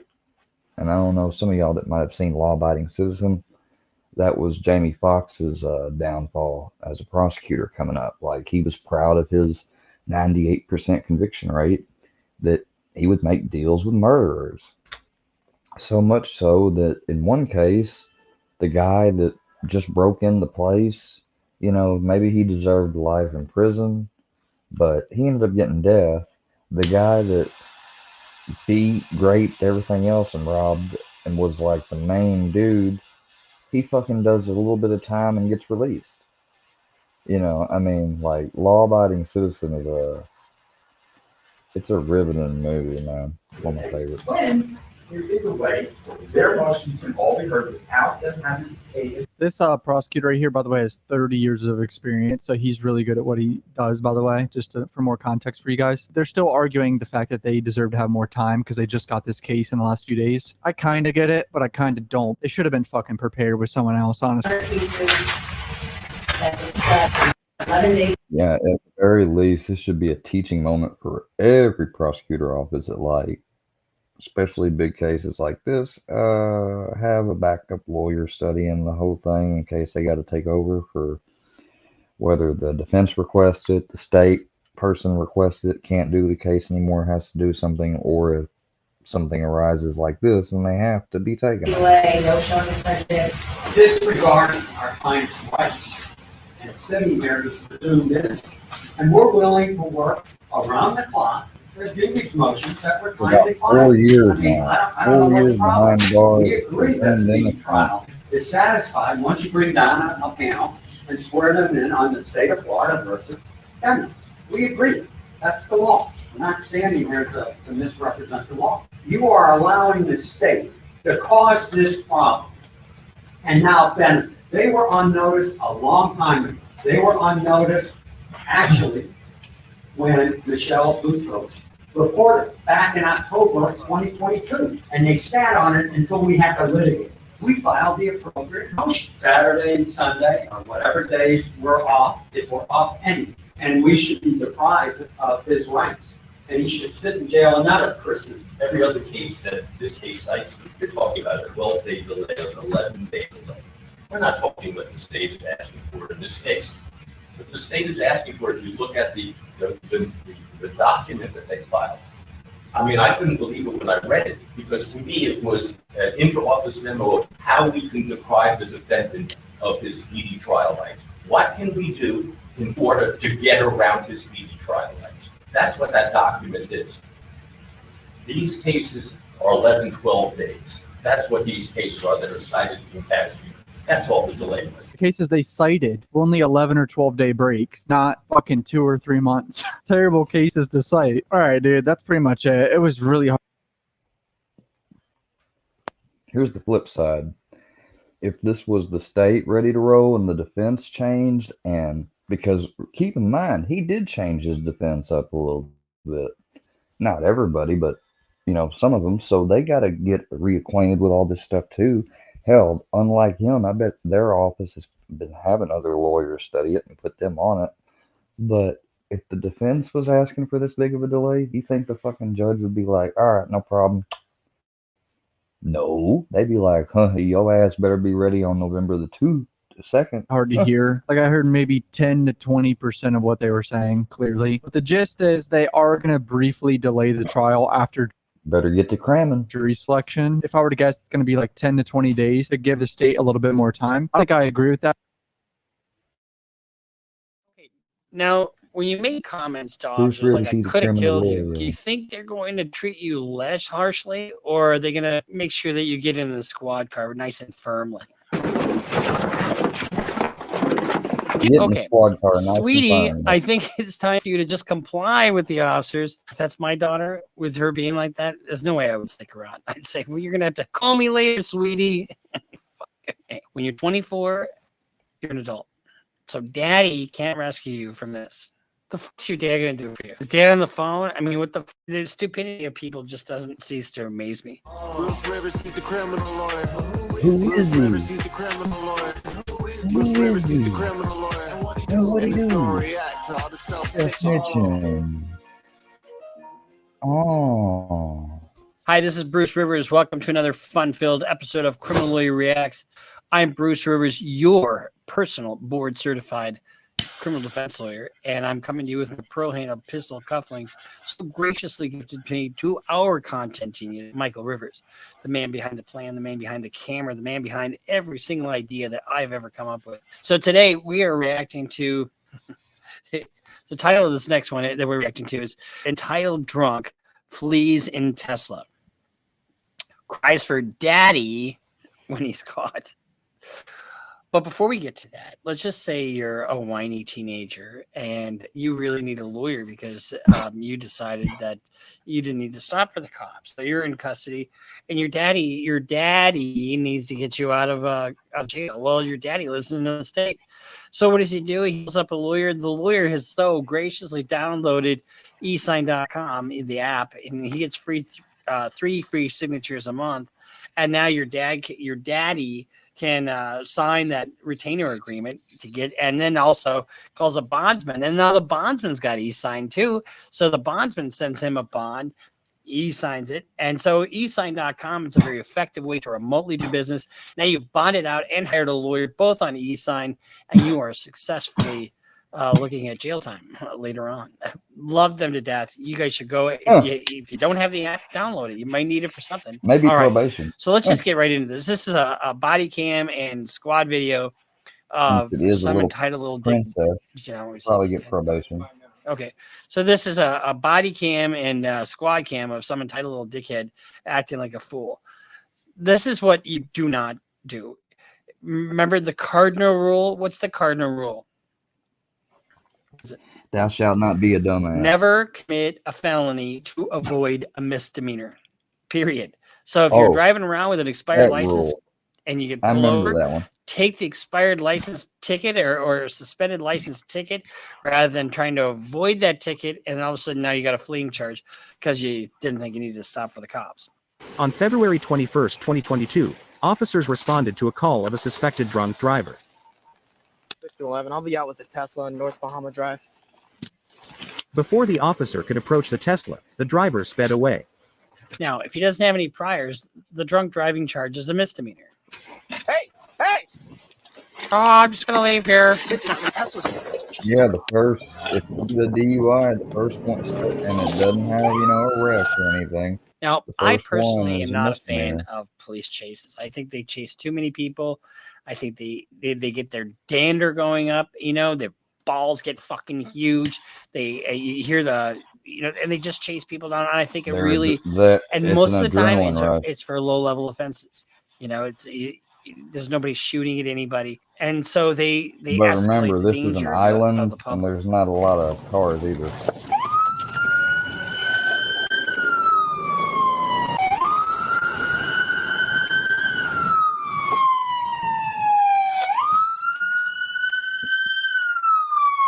Why would you do that?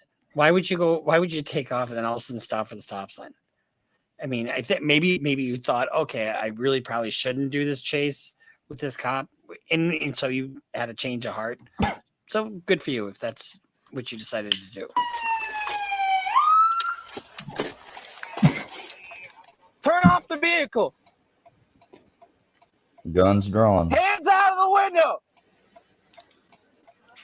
You don't have a So partner, the other thing though. is, when you take off from the cops, they're thinking that you're taking off for a more serious reason than just like drunk driving. Yeah. Or, oh, you must have some dope Like, in you there. Or got you must drugs, have a gun in you're there. on the Now run, my life's in something. danger. I better shoot you. Blah blah blah. Why are you running from me? Why are you running? Don't get out of the. Stay in the fucking vehicle right now. Just stay there for now. Why are you? Both hands, stay in the fucking vehicle. 511, she's getting out. Okay, so it's a young lady who's probably gonna try to talk her way out of this. Come here. Come here. Stand in front of my fucking patrol vehicle right now. My fucking patrol vehicle. It's my fucking. The commands that they use are trying to get attention, control the situation, and look, all she did was take off, right? And he's got his gun out, but she's not listening to the cop. So the one thing the cops don't like is uncertainty, and so he has no idea what she's up to, if she has a weapon or anything like that, and so that's why he's acting the way he's acting. Right now. Ma'am. Sorry, what are you accusing me of? Ma'am. Yeah. You need to come over here right now. Cross your You're not fucking even legs. following Yeah, very basic, cavalier. Oh, what are you accusing me of, officer? My officer, you strong man, you. What the fuck? Because I'm telling you to. You're running from me. I did not. I'm right here. Yeah. Right. Now you are. Come get me, copper. You need to get over here right now. Turn around. Turn around. 511, she's mad. refusing to comply. Hey. What? You tell me to go into the car. You tell me to go. You stay in the car. I get out. You tell me to stay out. Now you want me back. Cop, you got to tell me what to do. I just don't. Oh my goodness. They know what they're doing, though. Subconsciously, they do that. Well, first of all, she's kind of drunk. You can tell she's drunk a little bit, anyway. Fucked and up. drunks don't. And he's really upset with her for not doing what it's like. She wants him to Because chase when her. you have somebody that's not Chase her all the way complying, to the- you don't know what they're going to do. So I can only assume that he thinks his He's life that is somehow type of in crazy danger. drunk. Get out of the vehicle. Oh, She's taking off. now she's done it. That's 2 felony and elude counts she could get. 5111, I'm in pursuit again. People might be like, really? Yeah, really. They can hit you with that shit twice, 3 times. I mean, they probably will end up just charging her 1 time, but theoretically, I would think they could charge her with it twice. 5111, we're taking a left or right on Jamaican Plus Street. DUI. Plus reckless A lot of times, driving. what happens when you have these chases like this, She's gonna get a is, boatload of there's- charges. They're under the I mean, influence, or there's something else going on, boatload. and all of a sudden they're, they crash. And only a Inevitably lawyer they will crash. get it amended. And then when they down. crash, they can crash and hurt themselves or somebody else. I had one guy crash and it broke his hip, and He's got a they're rich trying to pull him dad, out. And he so goes, she'll "Come on, probably end up guys, getting come good on, enough for it man!" to get a deal. And meanwhile, they don't know He'll that get he's a got a sweetheart broken hip. deal. It's never a good idea to run. I From the cops, just guarantee so it, you she know. does. And unless you are a professional race car driver, you're not going to outrun them. We'll find out at the end.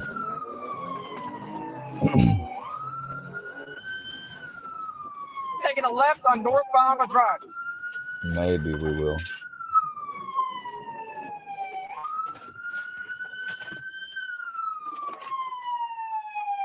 We're stopped again. Turn off the vehicle. Think he's pissed now? You know, can you imagine being one of his kids? You know, I asked you to eat your fucking cereal. He does roids, bro. Stop me over. Oh, he's going. God. They're arresting me. Oh yeah, he gonna manhandle you now. Don't fucking resist. What are you doing, dude? You didn't even know me. You didn't even know me. God, they're arresting me. Stop resisting. Dad. Resisting arrest. The fuck's your dad gonna do for you? Is dad on the phone? I mean, what the fuck? You know, the stupidity of people just doesn't cease to amaze me.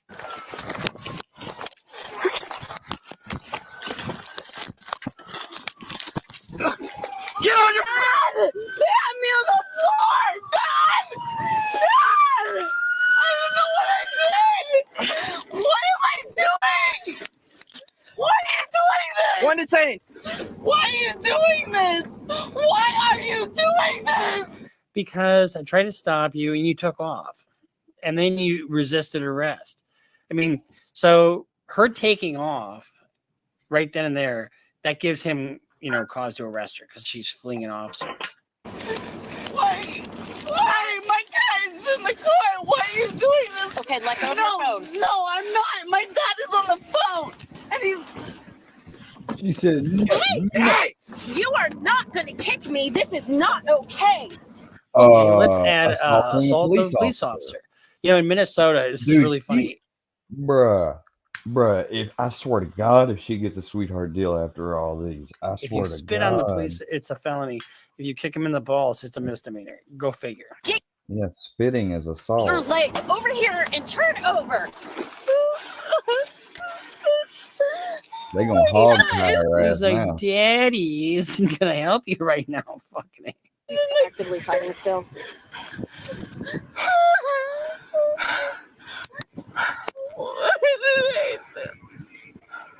What happened? What? She's so fucked up.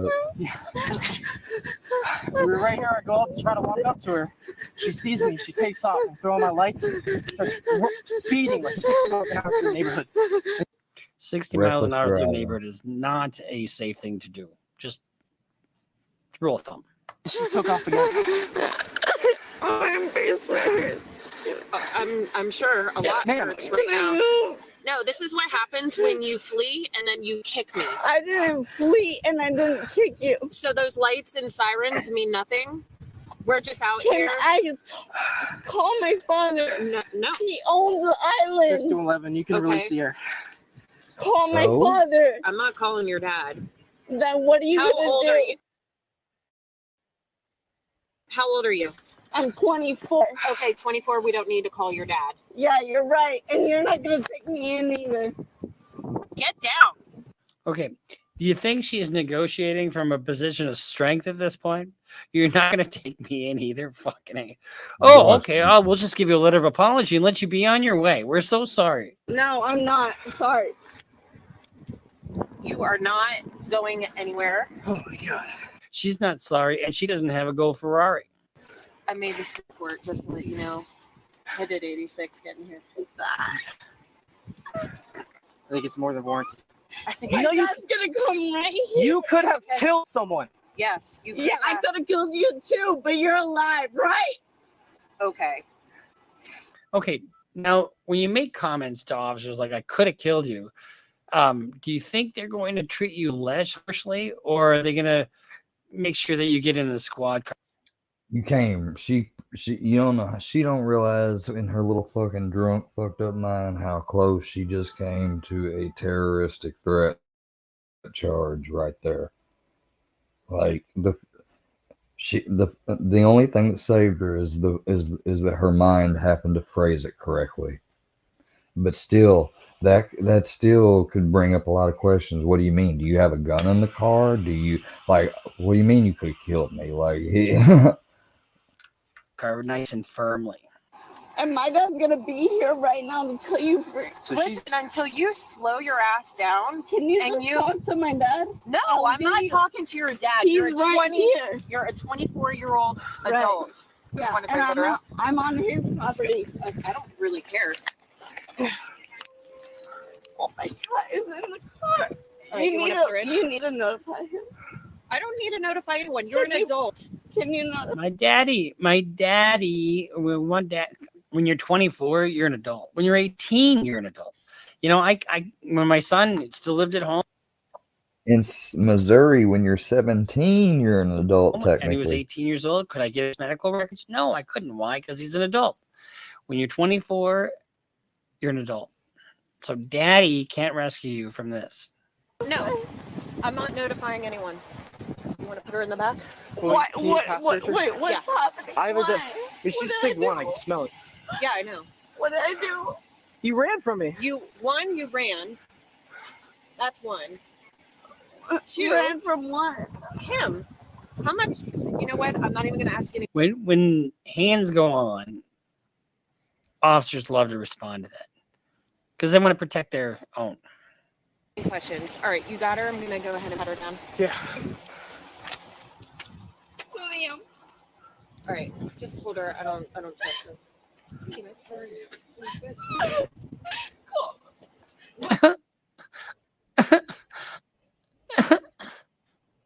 You're 24 years old. I am not calling your dad. I'm here on my dad's property. You're in the. What difference does it make if you're on your dad's property? You're on a street.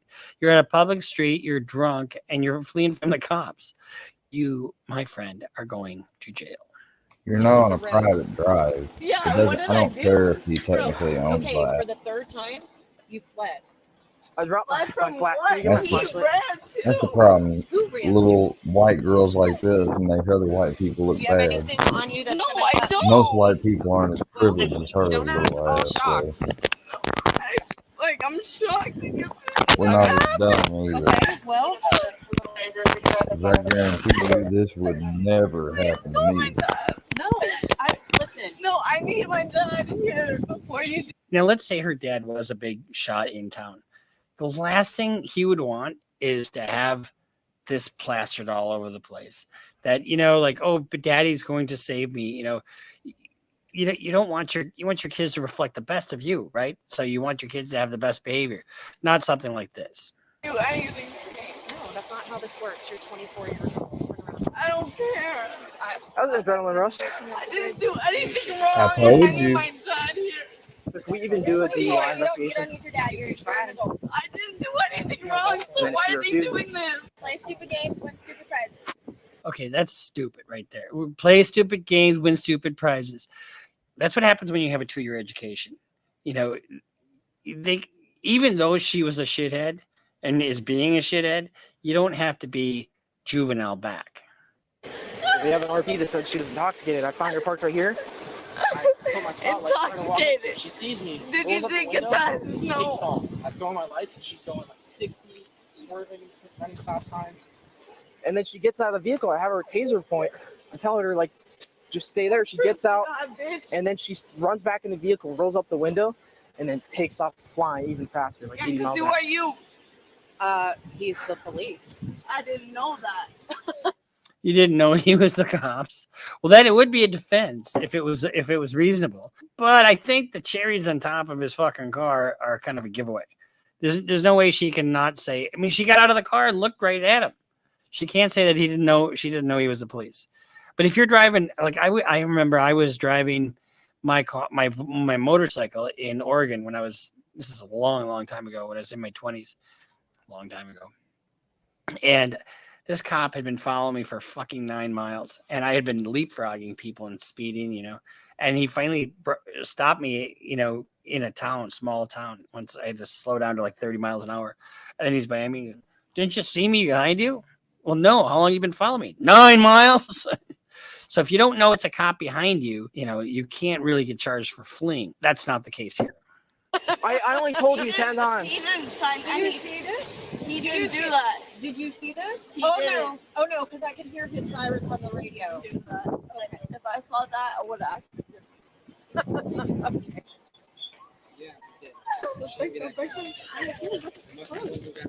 So now they're search your car, which will probably not have anything, maybe a little alcohol in there, but whimpering and whining and crying and being entitled. All it does is fuel the cops. I know that's where it was. Oh, you are not doing this. Apply that pressure. And at this point, you're in handcuffs. Why the hell would you continue to resist? Because you're drunk. You're lucky I didn't tase you, I swear. Lean against the car. Who are you guys? What are you doing to me? Why? Why?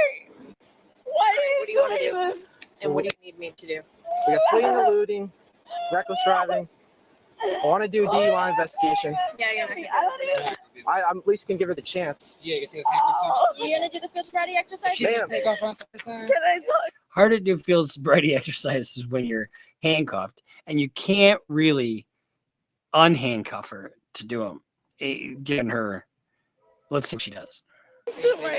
Here, let me read her, Miranda. Family. No, you're not gonna. Let me talk to my father. You're not talking to anyone right now. No. She was on the phone with the father, so let's be careful. You He need to doesn't show stop up. moving, okay? We have battery in LEO. She tried. She ain't kept me. You're racking up the charges. You need to chill.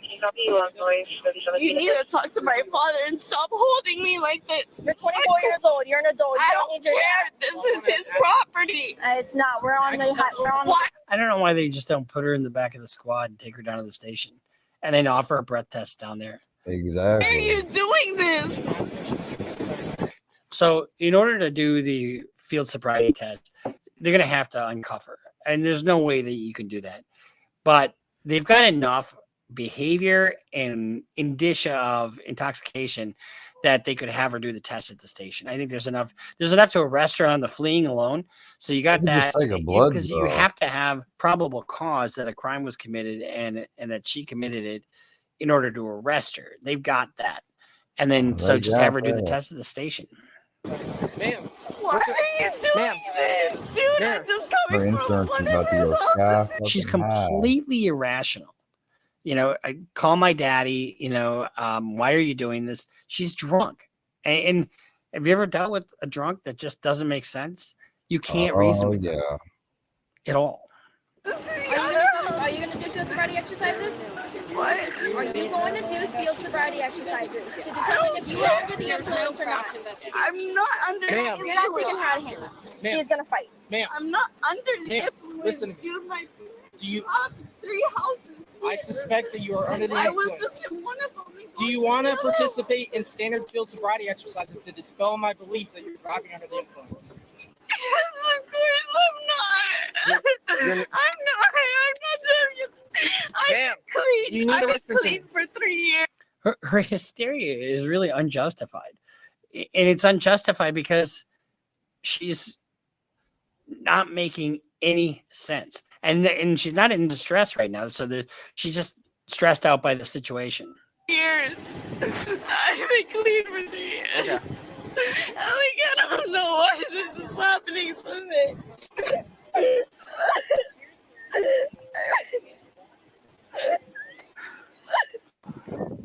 All right. You want me to go ahead and get it set up? Are you going to do field sobriety exercises, ma'am? I need to know if you're. I need you to bring my dad on site. No, that's not going to happen. Ma'am, I need to know. Are you going to do field sobriety exercises or not? Who is this guy? I don't know. That's my dad. Okay. Well, he's got to go. No, he. So a father does not have the right to interfere in an investigation at all. Arrest his ass. Not even if he's the mayor or police chief or anything. Doesn't. Yes, yes. Dad! Ma'am. Dad! Dad! Dad!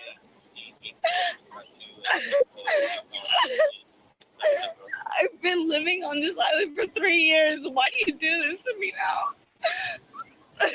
You did it to yourself. This could have been a misdemeanor, but you turned it into a fucking felony. I don't understand. Multiple. Code 5. Ma'am. Can you just talk to my dad? Don't Ma'am. talk to me. I'm here. I'm here. Code 5. Ma'am, the amount of lives that you just put at risk is ridiculous. Okay? I have no sympathy for you right now. You could have easily killed someone. There are little kids that live in this neighborhood.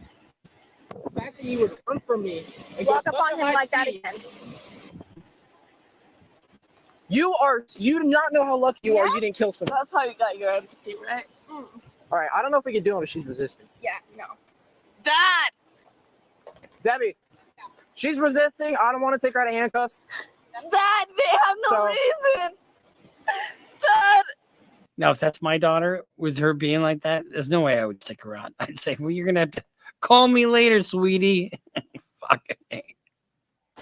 All right, yeah, we're not going to do them. Is she patted down? You don't even need to do them because she's so irrational. She smells like booze. You got enough to arrest her on other things. Take her to the station. And if she doesn't take the test at the station, she doesn't blow. Guess what? You got a refusal there too. And so you got a driving, and that wreaks more havoc. Then they're gonna take. Then they can take her blood. Then they can fucking get her license suspended automatically, regardless if they get the DUI dropped or not, which ain't gonna happen. With your license than anything else. Can I talk to him? Nope. Never going to. Then she'll, and even if she does take the breath test, she gets the DUI, she gonna have to get a SR22 for a fuck, because I had to get one of them for fucking speeding. Like, I had gotten so many speeding tickets that I had to fucking get it, and I had to get SR22 insurance, I think, for like half a year, and that's it, you know. And slowly but surely they've fallen off. I think I may have 1 or 2 left, and within the next year or two, those will be gone, you know. So, and I know with the DUI, because I know someone else has had one, they had to get that probably, I think, for almost 1.5 years, and then they had to get an interlock device, and fuck that shit.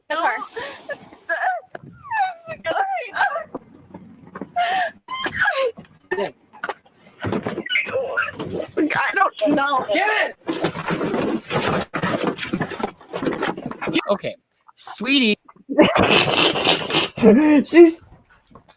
She almost looks like she's trying to hump, bro. She's sitting there going, I think it's time for you to just comply with the officers, because now you got. Nope, never going to know.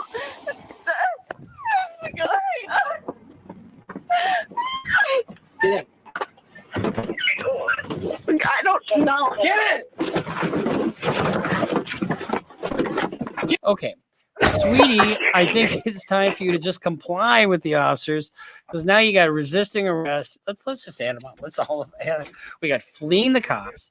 You got driving under the influence. You got obstruction of justice, assault in the 4th degree, which is assault against a cop. You've got being a dickhead. You know.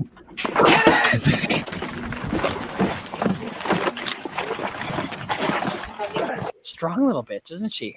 Can you believe that? I can't believe how strong she is. Yeah, Kegel muscles on point. You have a hobble? You didn't tell me why you're bringing me in the car. Because you were going to jail. She be going to yoga, y'all. Why? Why am I going to jail? So when you're a cop, you have to deal with shit constantly. Like, She done fucked up some commas. The whole time she going, Dad! I bet he's sitting there like, damn, man, why didn't I use the fucking you gun? can never be a cop because, yeah, and they might even get off on some of this because watching crazy behavior is kind of fun sometimes. However, Bruh, when you have to you go know hands they on laugh with at somebody, this it's not that shit. fun. If some guys really get They into don't it, like it when they deal with it. You best. That's why I said, yeah, put that pressure, because they be using pressure points, all types of shit. They are not going to But put you up don't with know that. what's going to happen. And you know who wants to really hurt somebody? You know, they don't want to hurt her. I think when they hurt them, the cops do enjoy hurting them. You'd be fucking naive to say none of them do. Why am I going to jail? What did I do? Let's see. You're going to jail because you're just kind of because you can't understand normal thinking. If you wasn't going to jail, you very at least need a 5150. What did I do? What did I do? Why? You can try. What did I do? You gonna come? Something tells me she's probably on something more than just booze because, unless she's. She on that Molly. She boofed This it. just seems so out there, unless she's just absolutely shit-faced, which she very well could be. But the behavior is so irrational. Dad, He booty bum. am I going to jail? Are you gonna calm down if you talk to your dad? But why did I go to jail? Now they're gonna fucking give her some gratification. Man, that's not what you should do. Yes, Before we please have let her, me let talk her- to my dad. Dad's okay when I talk to her? Please, let me Just talk to my because? dad. Please. Listen to me. I'm going to stand you up and I'm going to let you talk to your dad. You try to hit another one of these deputies, I won't. and you are not talking to him. I won't. I just want to talk to my She's dad. been back there. I don't understand. She's got resisting with violence. Ow. Absolutely. You want to I talk to can your smell dad? the alcohol coming off her breath. No, I need to talk to my dad. Okay, and he's coming You over here. already Oh, they can smell the alcohol.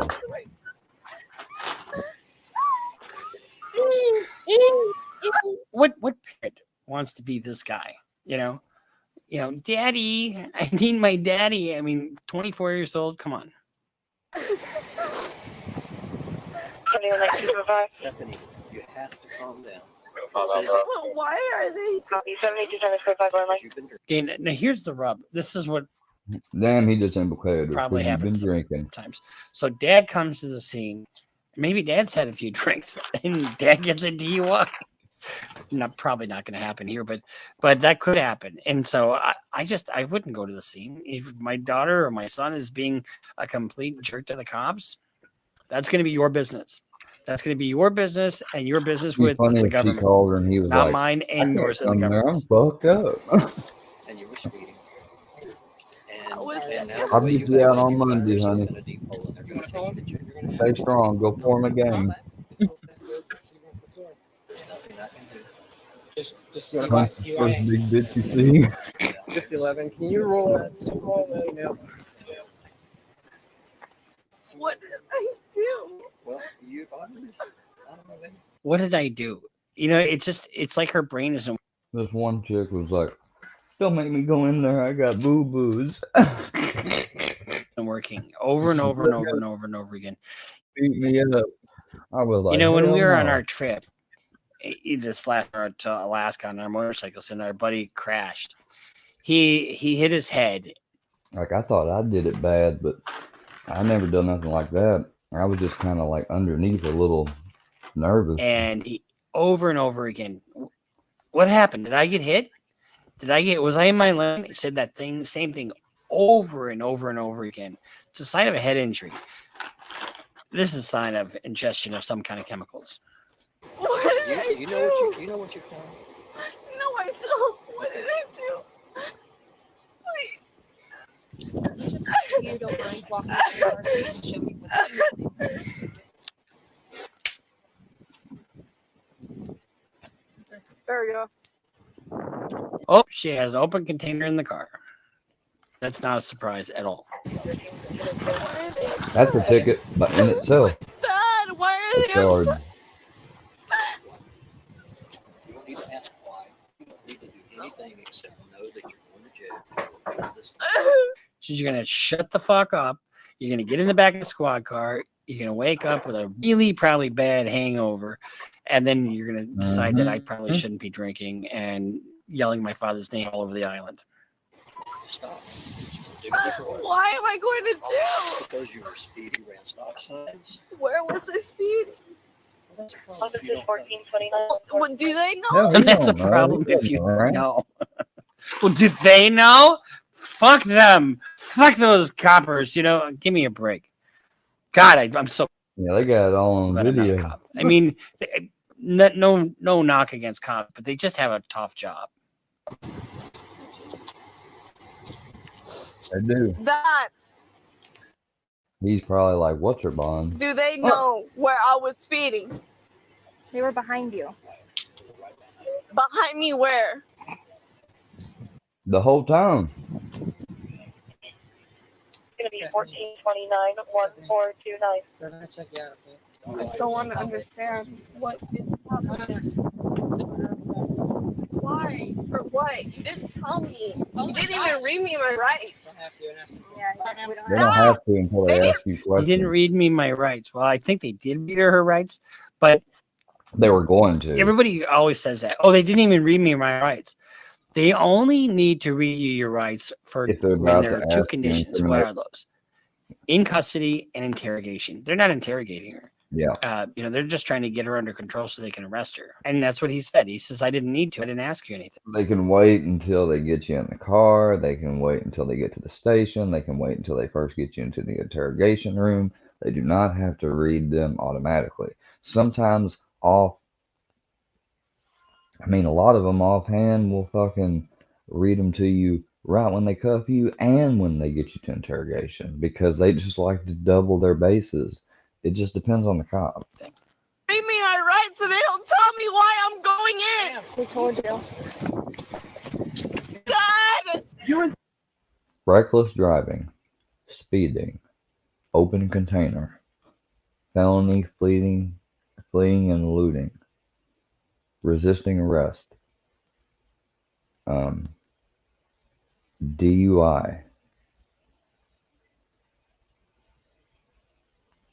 I think that's about it. Resist, you're gonna catch more. I'm not resisting. I'm right here. Get in the car right now.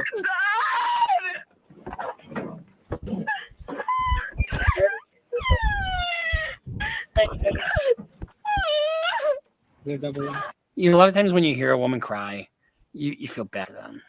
You feel, oh my gosh, what can I Not do this to one. help? Somehow I just don't have that feeling in this instance. And neither do they. What is happening? I told you. No, but You're going to jail. Shut the fucking door. Don't listen to me. So I'm the only BTO.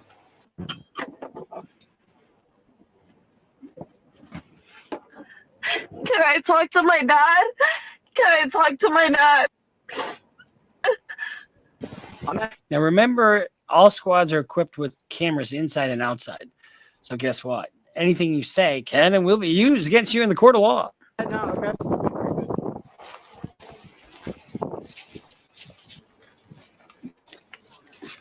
And she got unbuckled. Holy fuck. She did two things there.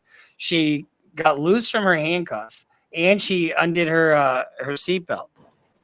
Where am I going? Why? She got out of her cuffs. Yeah. She must be little. We're not playing this game, Stephanie. No. Can you turn it? No, Sam. Just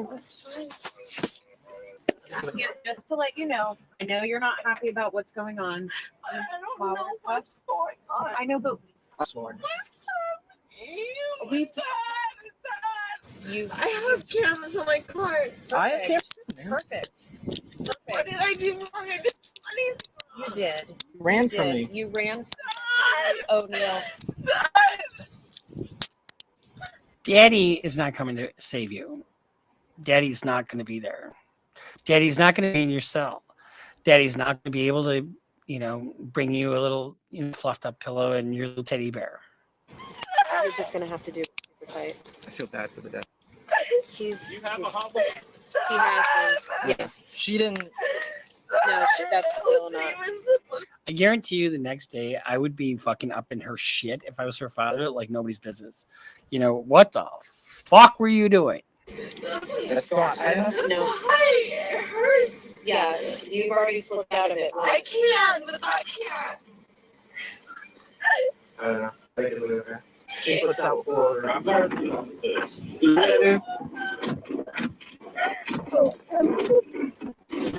No one said that.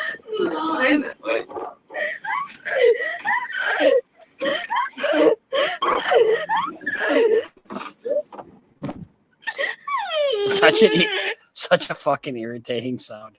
Get her in a cell, get her put to bed, be on to the next murder.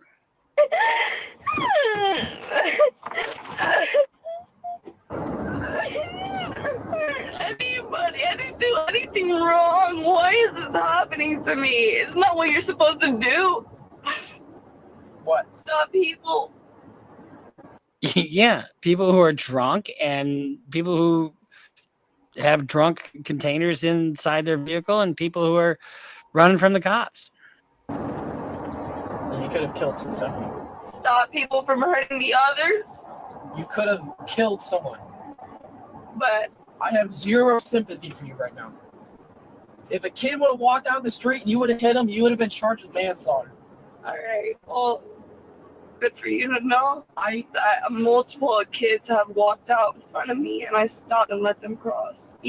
What the hell is that? Multiple kids have walked down in front of me and I stopped and let them cross. The faster you were going, you would have had no time to stop, Stephanie. Oh, I did. You could have killed yourself, others, and me. But I didn't. So what are you Thank God talking you about? didn't. Thank God. You're just being... I'm going to ask you one more time. Why am I here? You're going to jail. Over and over and over again, she asked that same question. For what? Reckless driving, DUI, fleeing and eluding, resisting an officer. DUI on what? And reckless driving on what? Reckless driving because the speeds you were going and running stop signs, you could have easily killed someone. You had no regard for other people's lives. All right, DUI. You want to charge me of a DUI, but you have nothing. Really? We're going to let So you get a test right now. You're going to pass?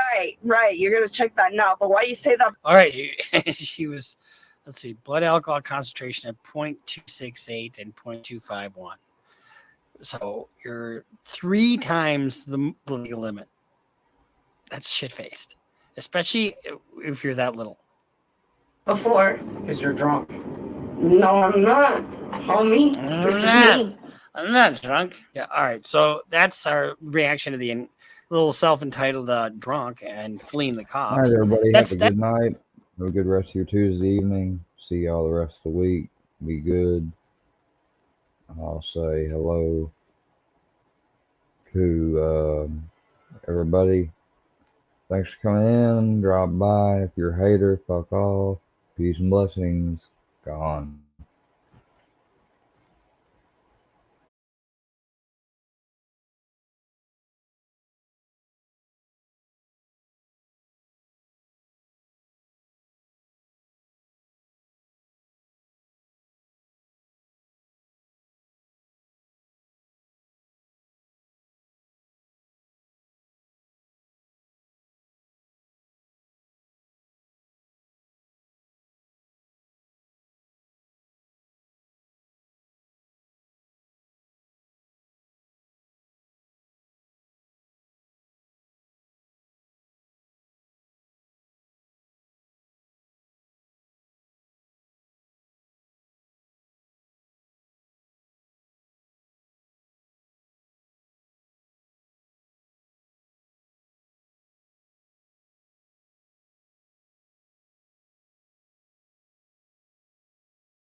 Gail Roberts.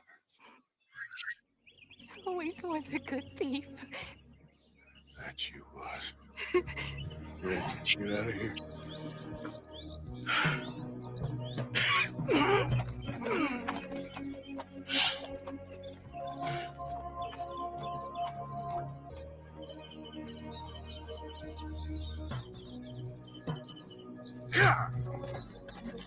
The many miles we walk, the many things we learn,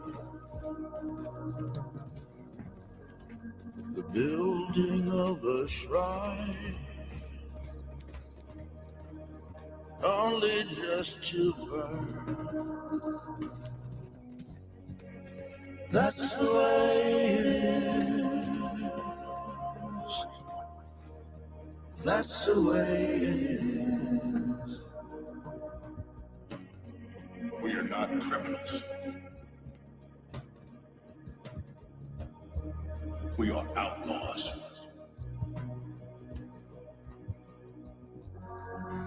I see clearly that your world is not a world from which one can escape.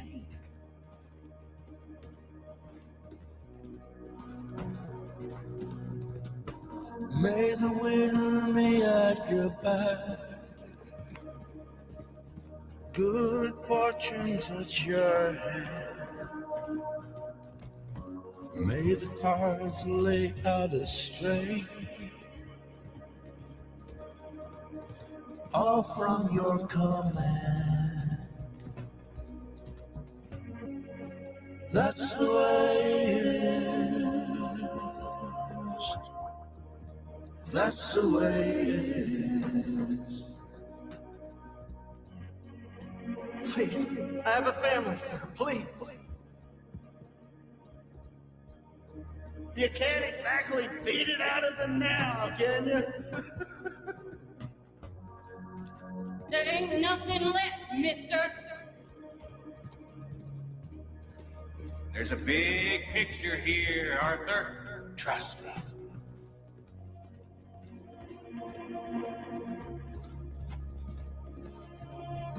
My pa used to say, stare into the fire long enough, you can see the whole world pass by. Shine light into darkness.